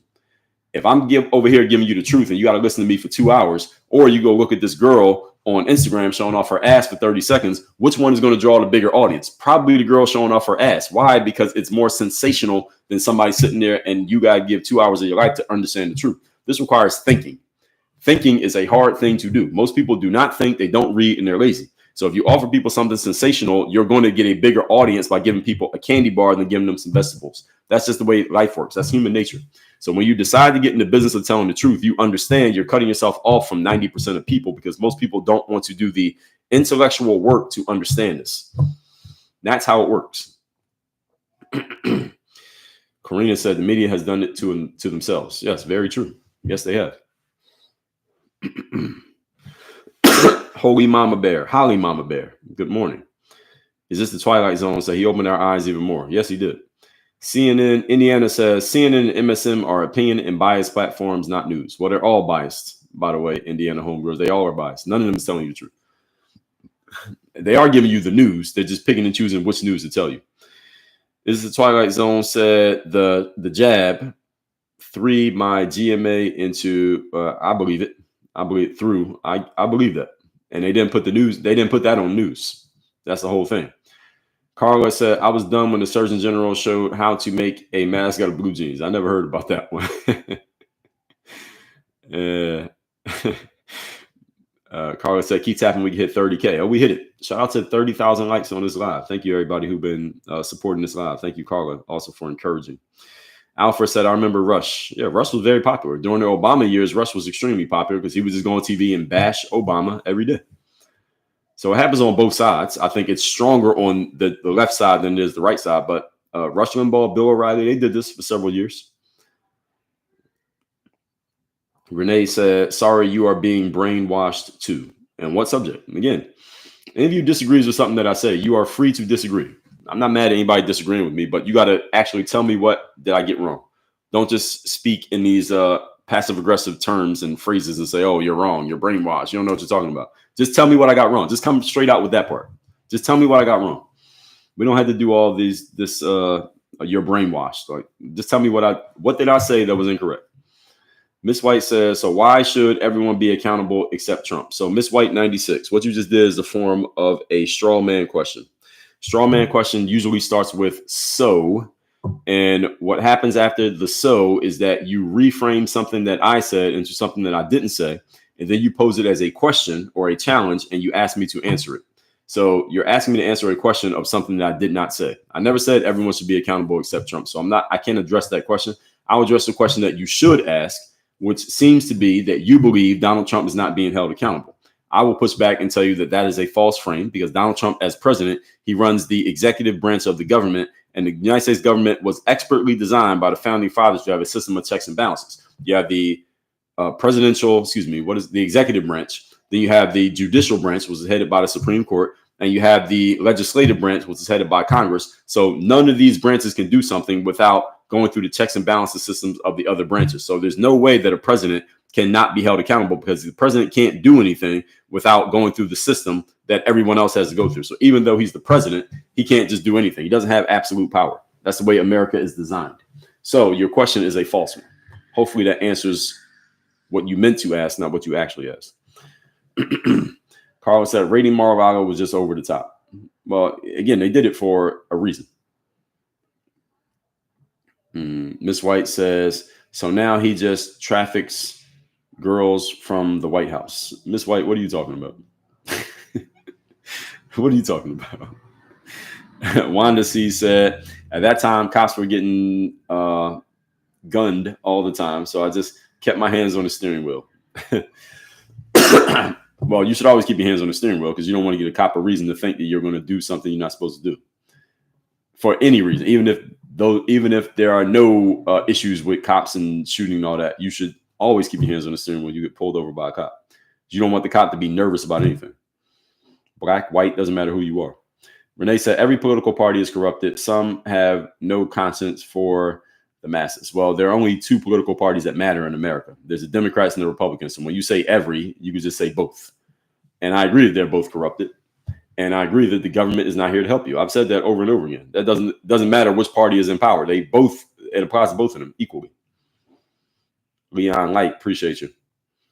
Big Mo, Kai Booby, appreciate you. Carlos said President Trump is more than my guy. He's my dude. Karina said our kids need to be taught gender ideologies. Yeah, I'm completely against that one. Thank you for the gift there, Kabubi. I don't even know what that is. It looks like a horse. I don't know what that is. 11 Bravo said, didn't know that. Good morning. Good morning to you too. I don't know what I said. Renee said Trump is an asset of the R country. They've been trying that one for 10 years, Renee. You got to come up with a better talking point than that one. That's old. And nobody believes it. You got to come up with something better than that. Renee said truth matters. Yes, what you just said is not the truth. It's a talking point that's been tried for 10 years and it's failed. Do you not watch the news? Sounds like you do. Leon said blame sanctuary cities for that. Well, we can't blame the city. We blame the person running the city because they're the ones who called themselves sanctuary cities. Mr. Mayor Adams in New York said New York's going to be a sanctuary city. And he was fine being a sanctuary city until they actually started being a sanctuary city. And then he realized, oh, this is probably a bad idea. This is probably a bad idea to be a sanctuary city. It sounds good till you got to actually do it. Matthew said, how dare a country full of immigrants let other immigrants in? Yes, that's the Democratic argument. I understand your point, Matthew Rainey 698. That's the Democratic argument. We're a country of immigrants. You might as well let them all in. Well, that's a problem. There's a problem. You just let everybody in. You have no country. We have laws for immigration. Donald Trump didn't create new laws. All he did was enforce the ones that we have. Joe Biden relaxed them. Donald Trump enforced them. That's the only difference. Neither one of them created a new law. Karina says, you spew your opinions with no definitive evidence, then you are the problem. Incorrect. First of all, everyone's entitled to an opinion. You just offered an opinion right there, Karina. Do you have evidence of what you said? Again, you don't have to have evidence for an opinion. And I've offered supporting evidence for every opinion that I've shared. I've explained them logically and I broke them down very concisely, not concisely, but very objectively and logically. I've broken down every opinion that I've shared here today. Is there any opinion that I've shared here that I did not break down and explain in such a way that you understand exactly where I'm coming from? If there's one, name it. Anybody who's listening to this live, if I've shared any opinion here today, and I've shared a bunch of them, if I've shared any opinion that I did not also logically explain why I have that opinion, please tell me which one I did not properly explain to the point that you do not understand why I had that opinion. I think every single opinion I've shared here, I've explained it. Now, that does not mean you must agree with it, but nobody can say I have not explained it. So, Karina, what you're saying is that definitive evidence. I've given definitive evidence of every single thing that I've said. So what it seems like, Karina, is that you disagree with my opinion, but that does not mean that I did not give evidence, and it does not mean that I'm a problem. It's the same way that I don't consider you a problem, even though you're saying a whole bunch of nothing here. I don't consider you a problem because you're entitled to your opinion. I don't have a problem with you having an opinion that differs from mine, but you are not offering any substance as to why you disagree with my opinion. That's the issue. I'm not even going to call it a problem. That's the issue. Carlos said millions of people in flyover country actually had someone say what they had been saying. Yes, exactly. That's what Donald Trump did. That was his stroke of genius. China, good morning. Karina said they argue humanity and morals while supporting a party that's indirectly the most immoral. No, that's a straw man argument. You could say that about either political party. The most immoral, maybe just not being immoral at all might be better. The most immoral. So I'm immoral, but you're more immoral. I don't know if I would go with that argument. I would come with something different, Karina. Carla said, our country, our rules. Yes, exactly. Well, the counter argument to that, Carla, is that everybody came here from somewhere on some level at some point. So I understand the pushback to it. And this is the reason why we have immigration laws. All we had to do was enforce the laws. But the Biden administration just relaxed the enforcement of the laws. And that's where things started to get out of control. So this became a layup for Donald Trump to just come in and share why he was going the other direction. BK Bookworm said, I'm good with meritocracy. Me too. The problem with meritocracy is that it's a subjective term. Everywhere other than sports, meritocracy is subjective. So when Donald Trump made his appointments to his cabinet, people said, well, how is he bringing these people in? They called everybody unqualified, right? Isn't that what they did? Every time Trump appointed somebody, said, well, this person's unqualified. They're unqualified. This is not meritocratic. Well, it is, because he's the one making the decision.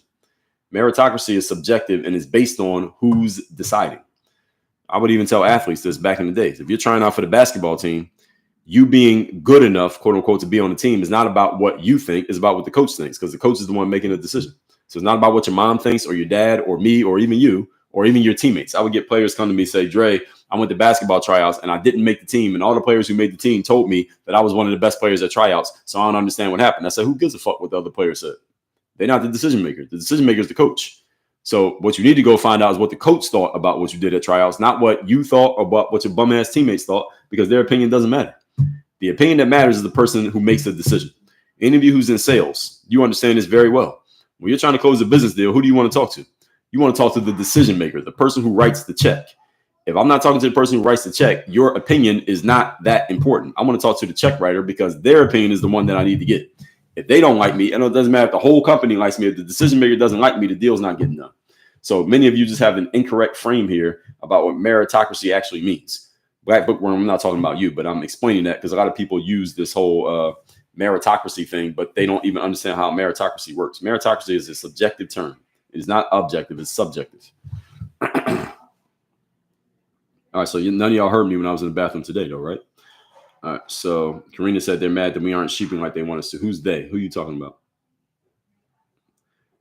Oh, y'all can still hear? I had both doors closed, so I have no idea how you heard that. I'm sorry. But I have both. I closed my office door and I closed the bathroom door, so I have no idea how y'all still heard that. I drank a lot of water. That's all I can say. Says much better today, though. Okay. All right. I'll answer a few more questions, then we will wrap this one up. What time is it? It's 10:30. It's a long live. It's one of my longest ones I ever did. Let's see. Where are we? I lost my spot. 3.8 liters in a gallon. Yeah, so I've had more than a gallon today. I'm on liter number. This is liter number 6. I'm already halfway through this bottle. So yes. Elected officials forgot they're supposed to be public servants. They didn't forget. They know exactly what they're supposed to be, but they also understand the gig. That's the whole issue. They understand the gig. And they understand they got to keep their jobs. Bookworm said, I bought your book the third day. That's what's up. Do you have your teenager reading it too? Excellent. Thank you for getting that book. Y'all can get my book the third day. That's this book right here at thirddaybook.com. Thirddaybook.com. The book's free. You just cover the shipping. We'll ship it out to you. Physical book. Thank you, 11 Bravo. Nubian Luxury said, do I support Trump? What does that mean? This is an interesting question. People often use this phrasing, but what does it mean? Do I support him? As president, I support whoever the president is of any country I'm living in because I want the president to do a good job for the citizens. So in that sense, yes, I support Trump. If Kamala had won, I would support Kamala because she's the president and I'm living here. If I ain't leaving the country, I want her to do a good job. I don't understand how anybody could not support Trump being that he's the president if you're living in America. What do you want him to fail? If he fails, you fail. So why would anybody be against the president if you're living in that country? That doesn't make sense to me. You may disagree with the fact that he won or not disagree with it, but maybe you're disappointed because you voted for his opponent. But why would you want the president to do a bad job when you live in the country that he's running? That doesn't make any sense to me. That's a very childish way of looking at life. Those of you who are Trump supporters, when Biden was president, you should have been supporting Biden. You don't want him to fail. Maybe you want Trump to come back and beat him the next time around, but why would you want him to fail? All that's going to do is hurt you. That doesn't make any sense to me. Jinx said, your explanations highlight your brilliant mind. Thank you. Let's see. Leon said about the cop discussion. Well, thank you. 100. Leslie said, wasn't he convicted though? Who are you talking about? Wanda said, if you live in Arizona, you don't get pulled over for speeding. Yeah, different places they care more or less about those things. So in different places I've noticed they're much more strong. I noticed in the northeastern part of the country, New York, DC, Pennsylvania, if you speed, they will pull you over. But in Florida, I speed all the time. I don't even think about it. And cops don't pull me over. But I'm also I'm cognizant of when a cop is around. I tend to not speed if I see a cop car. I tend to relax on the gas pedal if I see a cop car. Nubian said, I bet you come to Alabama, you will get profiled. I agree with you, Nubian Luxury. That's why I live in Florida. I ain't coming to Alabama. Unless somebody's paying me some money to come to Alabama, I ain't going to Alabama. Indiana, Sears. Yeah, that's what I mean. The northeastern part of the country, they will get you for speeding. But down here, they don't do it. In Florida, I'm not talking about the South. I'm saying in Florida, they tend to not do it. But maybe I'm just speaking from my personal experience, and they get other people. It also depends on what you're driving. Let's be clear. Depending on what you're driving, you get pulled over more or less. When I was driving some cars that looked suspect, I got pulled over all the time. Simon says, to answer the question, the policies make upward mobility harder for the lower class. Which policies are you talking about, Simon? In some ways, that could be true, but generally is not. Upward mobility, you have more opportunity for upward mobility in the United States of America than you have anywhere else in the world. And the policies do not stop someone's upward mobility. Most people's upward mobility is hindered by their own habits more than the policy. I'm not saying the policy can't be getting in the way in some way, Simon. In some ways, you're correct. At the same time, though, if I'm talking to one individual person, they said, well, Dre, my upward mobility is not doing too well right now, or it's being hindered right now. What's the main reason? The answer is you, motherfucker. You're the reason that your upward mobility is not moving forward. It's always come back to the person in the mirror.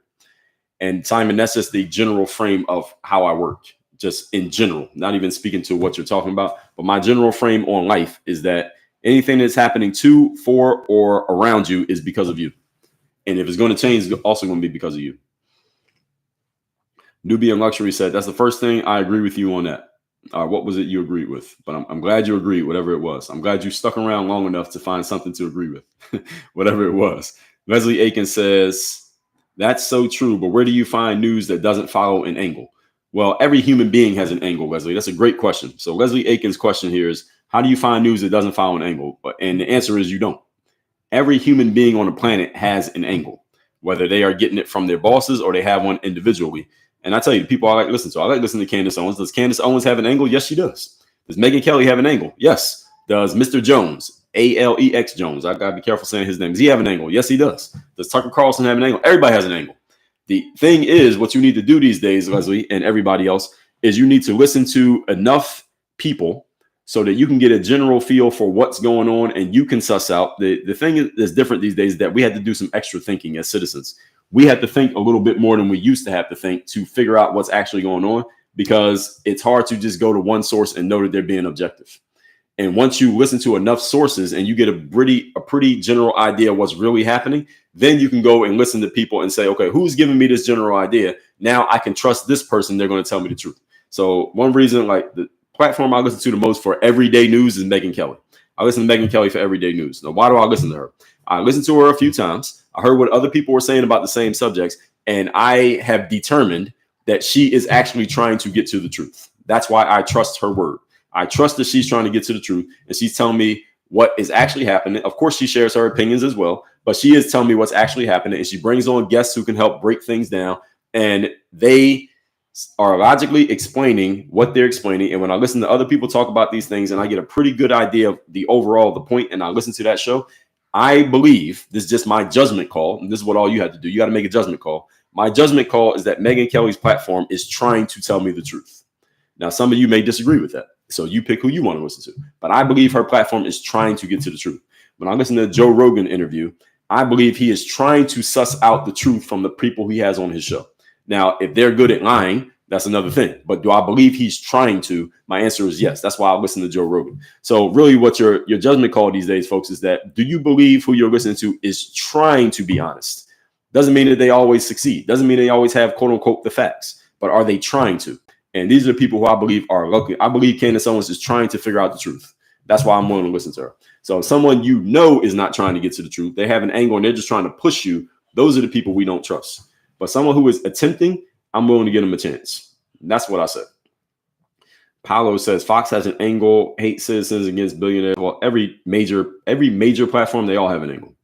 So you could say that about any one of them. Carla said, I miss newsstands. I forgot about the newspaper. They still exist, Carla. I don't know where you live. I'm assuming you're in Indiana. Go to a big city. Go to Indianapolis, the downtown. There's a newsstand somewhere out there. Joe Byron said, do you think Trump's lawsuits allegations were a political attack? Absolutely. I don't think. I know. We know they were a political attack. And why do we know? Because everything that he got charged with in 2024, all of those things had happened by 2021. Why'd they wait 3 years to charge him? That right there tells you that it was a political attack. All of those things had already happened. Nubian said, what do you think about the tax cuts for the wealth and increasing taxes for the working class? I talked about this earlier, Nubian. I don't think you were here. That, of course, the government is going to give tax cuts to the wealthy. Why? Because the wealthy, first of all, provide more tax dollars than everybody else, number one. Number two, when people are wealthy, it's usually because they own businesses. And what do businesses do? They provide jobs. What do jobs mean? Jobs mean a bunch of employees. What do employees mean? People who can be taxed. So the government loves when jobs get created, and they give benefits to people who create jobs, because jobs increases the workforce base. That increases the general wider tax base, more people who can be taxed, tracked by the government. And the government knows that many people who are W-2 employees are basically controlled by that job, because you need a job to continue to manage. You need a job to continue your lifestyle. If that job goes away, your lifestyle goes away. So you're basically tethered to that job. So they love people who create situations that tether people to jobs. So I got to put this this is on my iPad. I got to put it on the charger. We run out of battery here, but I'm putting this on the charger. So hopefully I can get through the rest of these questions here. So those of you watching me on TikTok, the camera might be a little bit non-steady because I'm holding it now. And let's see. Heidi said, hoping that excessive money, they will find money to offset the higher cost of living from tariffs. Yeah, somebody explained that with an earlier comment, that overall, in the long run, it will, but it's not. In the short term, it will not. But in the long term, it will. So people just have to be patient. Most humans are not good at that. Nubian said, Joy will prove you wrong. Nubian, I would love to take a bet on that. How much money you want to bet? And let's lay out the parameters of that bet. Joy Reid will not succeed in the independent space because she has no substance. And Black Bookworm says substance is subjective. That's correct. And I believe Joy Reid has no substance. That's an opinion of mine. And it's going to be proven, because when she steps into the independent space, she will not be able to draw or maintain an audience anywhere close to what she had on TV, because she has no substance. But if I'm wrong, we'll see. We'll see. Stofo Show said, I like Bill Maher, even though I'm conservative. I like Bill Maher too. Generally, I like him, but I think he fronts a lot. He pretends as if he's independent when on many subjects he is strongly on the other side. He is very anti-Trump. And by putting himself out there as anti-Trump, he can't go and call himself independent, because we know he has a negative angle on anything that involves Trump. That's the problem. When you come out and you just say, I'm staunchly against ABC person, now you can't come out and try to act like you have an independent thought about them, because you already exposed yourself. That's the problem Bill Maher has, and many others. They have that same problem. Karina said, if you choose to listen to Joy, plan to be miserable for the rest of your life. That I would agree with. Joy Reid has no substance whatsoever. But again, we'll see. Let's see how quickly she pivots and starts putting out her own content. When Candace Owens got fired from the Daily Wire, she started putting out content like the next week. When Megyn Kelly got off network TV, she started putting out content pretty quickly. Why? Because people who have substance got to put their substance out there. They can't just sit on the sidelines and do nothing, because they actually have substance. You want to be in the game. I want to do these lives every day because I got things I want to say. Joy Reid going to chill for like 6 months. Why? Because she ain't got nothing to say. That's why. She ain't going to be out. I want to see Joy Reid on YouTube within the next month. How many of you think Joy Reid is going to be on YouTube with a podcast or a show in the next 30 days? How many of you think she will? Put yes or no. You think Joy Reid is going to have her own platform in the next 30 days? My guess is that she will not. Why? And I gave you the reason. She has no substance, right? Joy Reid talks about current events, right? There's a whole lot of stuff happening right now. Why would you not want to be in the game? If I talk about current events, this is my favorite time. I want to talk about what's happening. There's a lot of stuff happening. Joy Reid will not get in the game because she has nothing of substance to offer. But if I'm wrong, somebody let me know. Do I have a podcast? Yes, it's called Work on Your Game. It's the same name as that book you can see right there. I'm holding my iPad with two hands, so I can't point to it. Let me show you. This book right here called Work on Your Game. My podcast is called Work on Your Game. So you can find it on YouTube, Spotify, and Apple Podcasts. Ms. Z says government spending needs to have more transparency. We need term limits. Well, that's what Elon is trying with spending. Term limits, that's a whole different conversation. Not all Americans are immigrants. Well, depending on how you define immigrant. Yes, I agree with you, Joe Byron. Depending on how you define the term. Karina said, I wasn't talking to you, just people in the comments. Oh, well, you got to at them. If you have a comment without an at sign, then I'm reading it out loud and assuming you're talking to me. KKP said, I enjoy your lives. You are very respectful and knowledgeable. Thank you. I agree with you. Rugpole said, they're not in the business of listening. No, they're not. Oh, you weren't talking to me? Okay. If you're talking to somebody else, you got to put the at sign, folks. If you don't put the at sign, then I'm assuming you're talking to me and I'm going to react or respond to what you're saying. Leon said, everybody come from somewhere, but we have a country, not an open door. Exactly. Leon summarized it pretty well. Everybody has come from somewhere else. Technically, most of us were not here, right? When this country first started, we all came from somewhere, but having a country means we have laws. Once everybody got in, we said, okay, this is it. The door is closed. And if you want to come in the door, you got to follow these rules. And there's nothing wrong with that. Every other country does it. Why should we not? I'm going to take a few more comments and then we'll wrap this one up. We're at 36K likes. Can we get the 40,000 likes today, folks? This is damn near 3-hour live that I'm doing. Can we get the 40,000 likes, please? Can we get 40,000 likes on this stream? It's damn near 3 hours. I already took a bathroom break. Y'all endured the bathroom break. I'm going to eat lunch after this. Can we get the 40,000 likes? Liz said, I thought I drank a lot of water. Yes. Drink more. Drinking more water will not hurt you. All of you should drink more water. Shep said, is the AI lawyer guy? All right, I'll take that. I'd rather TikTok lawyer sounds better than AI lawyer because I'm actually a real person. Real person. See? Real person. I'd rather be TikTok lawyer than AI lawyer. KKP said, everybody goes to the bathroom. LOL. Well, usually I'll wait till my stream is over to go to the bathroom. But if I'm streaming for a long time, then I got to interrupt my stream and go to the bathroom. What I appreciate for all of you, I appreciate those of you who waited while I went to the bathroom. I appreciate that. You got to be pretty good with what you're doing to go to the bathroom in the middle of live and people wait for you and can hear you peeing.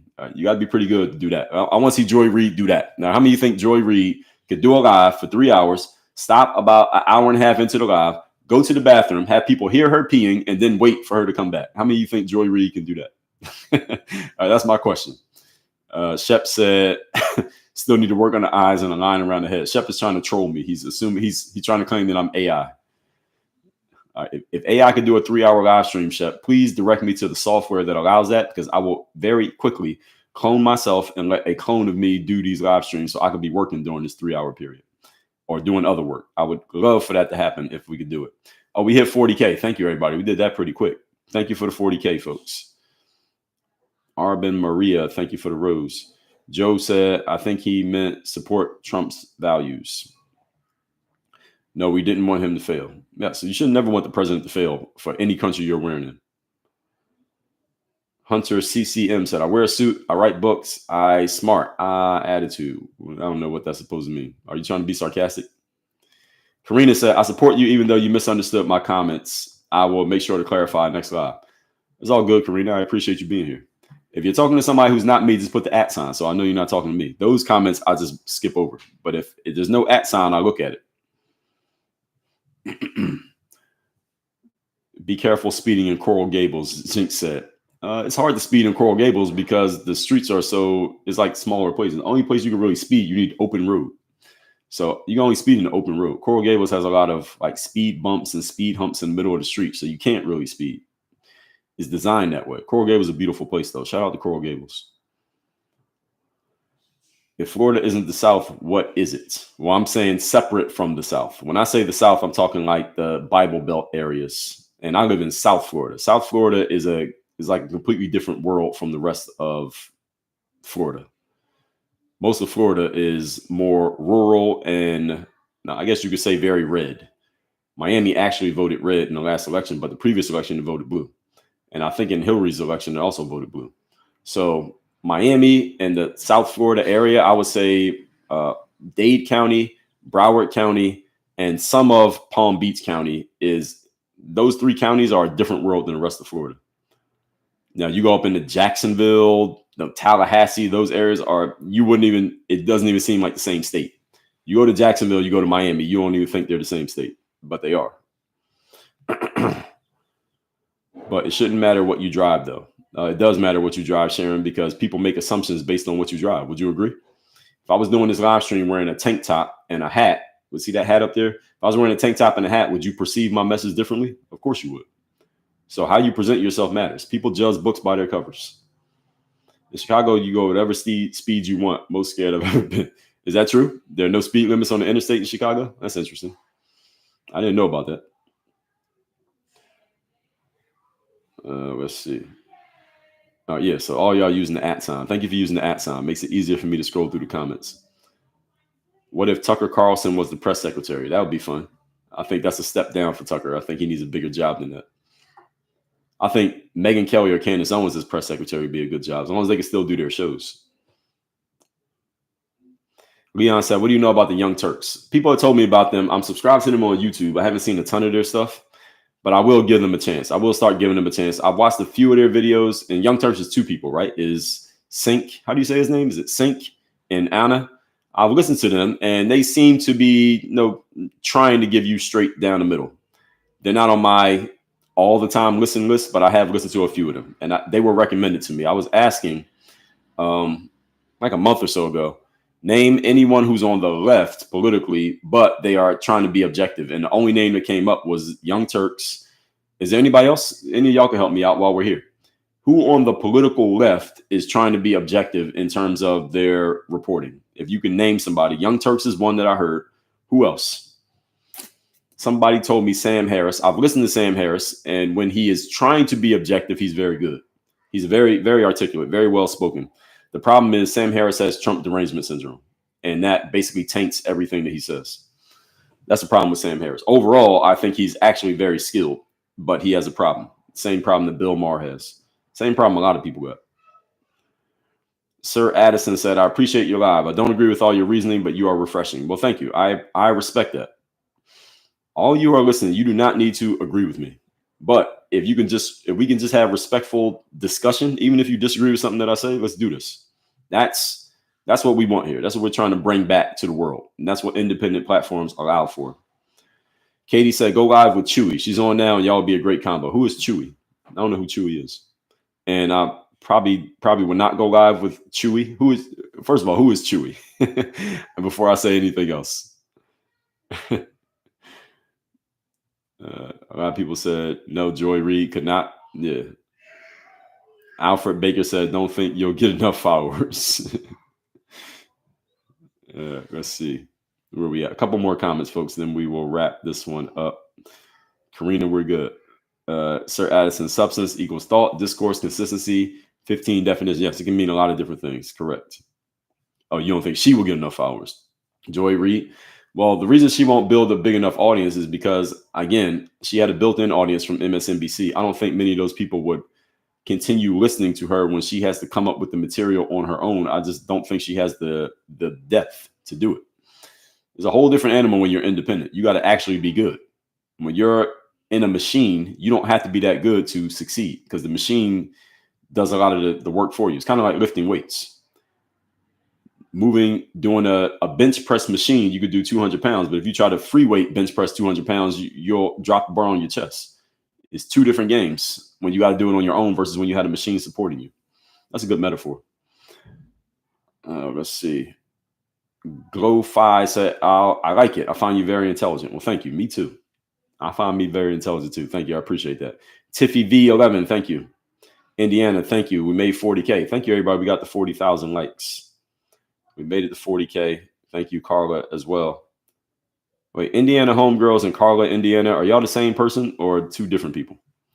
2 people with the name Indiana in their name. Number 1 and number 2 badge. Are y'all the same person or is this 2 different people? Indiana Homegirls and Carla, Indiana. Karina said, who's at the gym right now? Shout out to the people in the gym. Mark Wagner, good morning. Alfred said, working, listening. Oh, shout out to people who are listening to me while you're working. Arbin said, we need you on the Joe Rogan podcast. I agree. Any of you know Joe, tell him that we need Dre Baldwin on the Joe Rogan podcast. I agree with that one. Jinx said, there's that one spot in Coral Gables. I don't know about it, whatever it is. Leon said, what does driving a Cadillac say about you? What I believe, in my experience driving cars, Leon, is that if you're driving a nice car or what people would consider a luxury car, you're less likely to get pulled over by cops.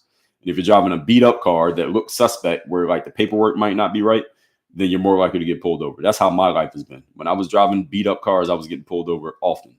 And sometimes rightfully, because I would have some bad paperwork and they would catch me. Armin said, you used to be an advocate of not caring about what you wear when it came to the tank top stuff. Yes, I used to be. I changed my views on that, Armin, for a specific reason. I got an episode of my podcast where I talked about it. Episode number 2245. You can find it on YouTube. Jinx said, a surgeon with gold chains and face tattoos. Hell no. Exactly. That's exactly what I mean. All of you make these judgments. It may not seem like it when we're talking about it, but when you think about it, you make these judgments all the time. If I told you I was a lawyer and come to my office to meet me about your court case, and I walked out there with a tank top on and some Jordans and a hat, you would say, I'm not hiring this guy. It doesn't matter what I say, because my presentation doesn't match your expectation. That's human nature. We all judge. Most people don't admit to judging, but we all do it. List number 3 gifted badge. Congrats to you. Deborah said, you have to agree to disagree. Okay, I kind of get what you're saying there, Deborah. Pamela said, Chewy is a great creator on here. Somebody tell me a little bit more about Chewy. I never heard of Chewy. I don't scroll on TikTok, so I have no idea who these people are. I know an affiliate with a party, but the actual content of the presenter. Yeah, it's hard to do for a lot of people. Alfred said, I have not found anything to disagree with yet. Well, just keep listening. Eventually, I'll say something you'll disagree with. Indiana says, you are the first person I've listened to for the whole time since Rush Limbaugh. Okay, that's the first time I've been compared to Rush Limbaugh. I will take that as a compliment. Rest in peace to Rush Limbaugh. I don't think I've ever been compared to Rush Limbaugh. Pamela said, gotta go. Have a blessed day. Thank you, Pamela. I'm about to go too because I need to eat. It's 11 o'clock. Carla said 2 different people. Indiana homegirl said, we don't know each other. All right, well, shout out to Indiana. Number 1 and number 2 gifters here today are both in Indiana. So shout out to Indiana. Carla, Indiana, and Indiana homegirls. Both here and do not know each other. That must mean I got some reach. We got top 2 people are both from Indiana. Thank you, Heidi Flynn. Appreciate you. All right, we just got to the end of the comments, folks. And I appreciate everybody for being here for this amount of time to where my iPad died and my phone where I'm on Instagram is about to die too. So we have to wrap this up, folks. I do these lives Monday through Friday, 8 a.m. Eastern. So today is Friday. So all of you have a great weekend. We will be back Monday. The next live I have on schedule is going to be where I do the flip side of why MAGA is good. So today I was talking about why people say MAGA is bad. Tomorrow I'm going to talk about, or Monday, I'll talk about why MAGA is good, pending nothing else happens in the news that might push that one back. I'm still going to do that one, but I might not do it Monday, depending on what happens. If something current events level happens over the weekend, then we'll talk about that on Monday. But we'll be back here Monday, 8 a.m. Eastern time is when I do these lives. I usually go about 90 minutes to 2 hours. I've never gone this long, but y'all were in here and y'all were engaged, and I had a lot to say. So this replay will be on YouTube. Thank you, YouTube. It didn't break down on me today, so the replay will be on YouTube in like 5 minutes. The whole thing will be on YouTube. My YouTube channel link is in my bio on TikTok. It's youtube.com/@DreB. My Instagram link is also in my profile on TikTok. Make sure you follow me on Instagram, which is over here. Subscribe to my YouTube. All the replays are on YouTube. Everybody have a great Friday and a great weekend. Oh, the month of March is starting tomorrow. So if you are a goal setter, make sure you write down your goals for the month of March. I will see you all in March. Work on your game. Have a great weekend. Appreciate all of you. We out.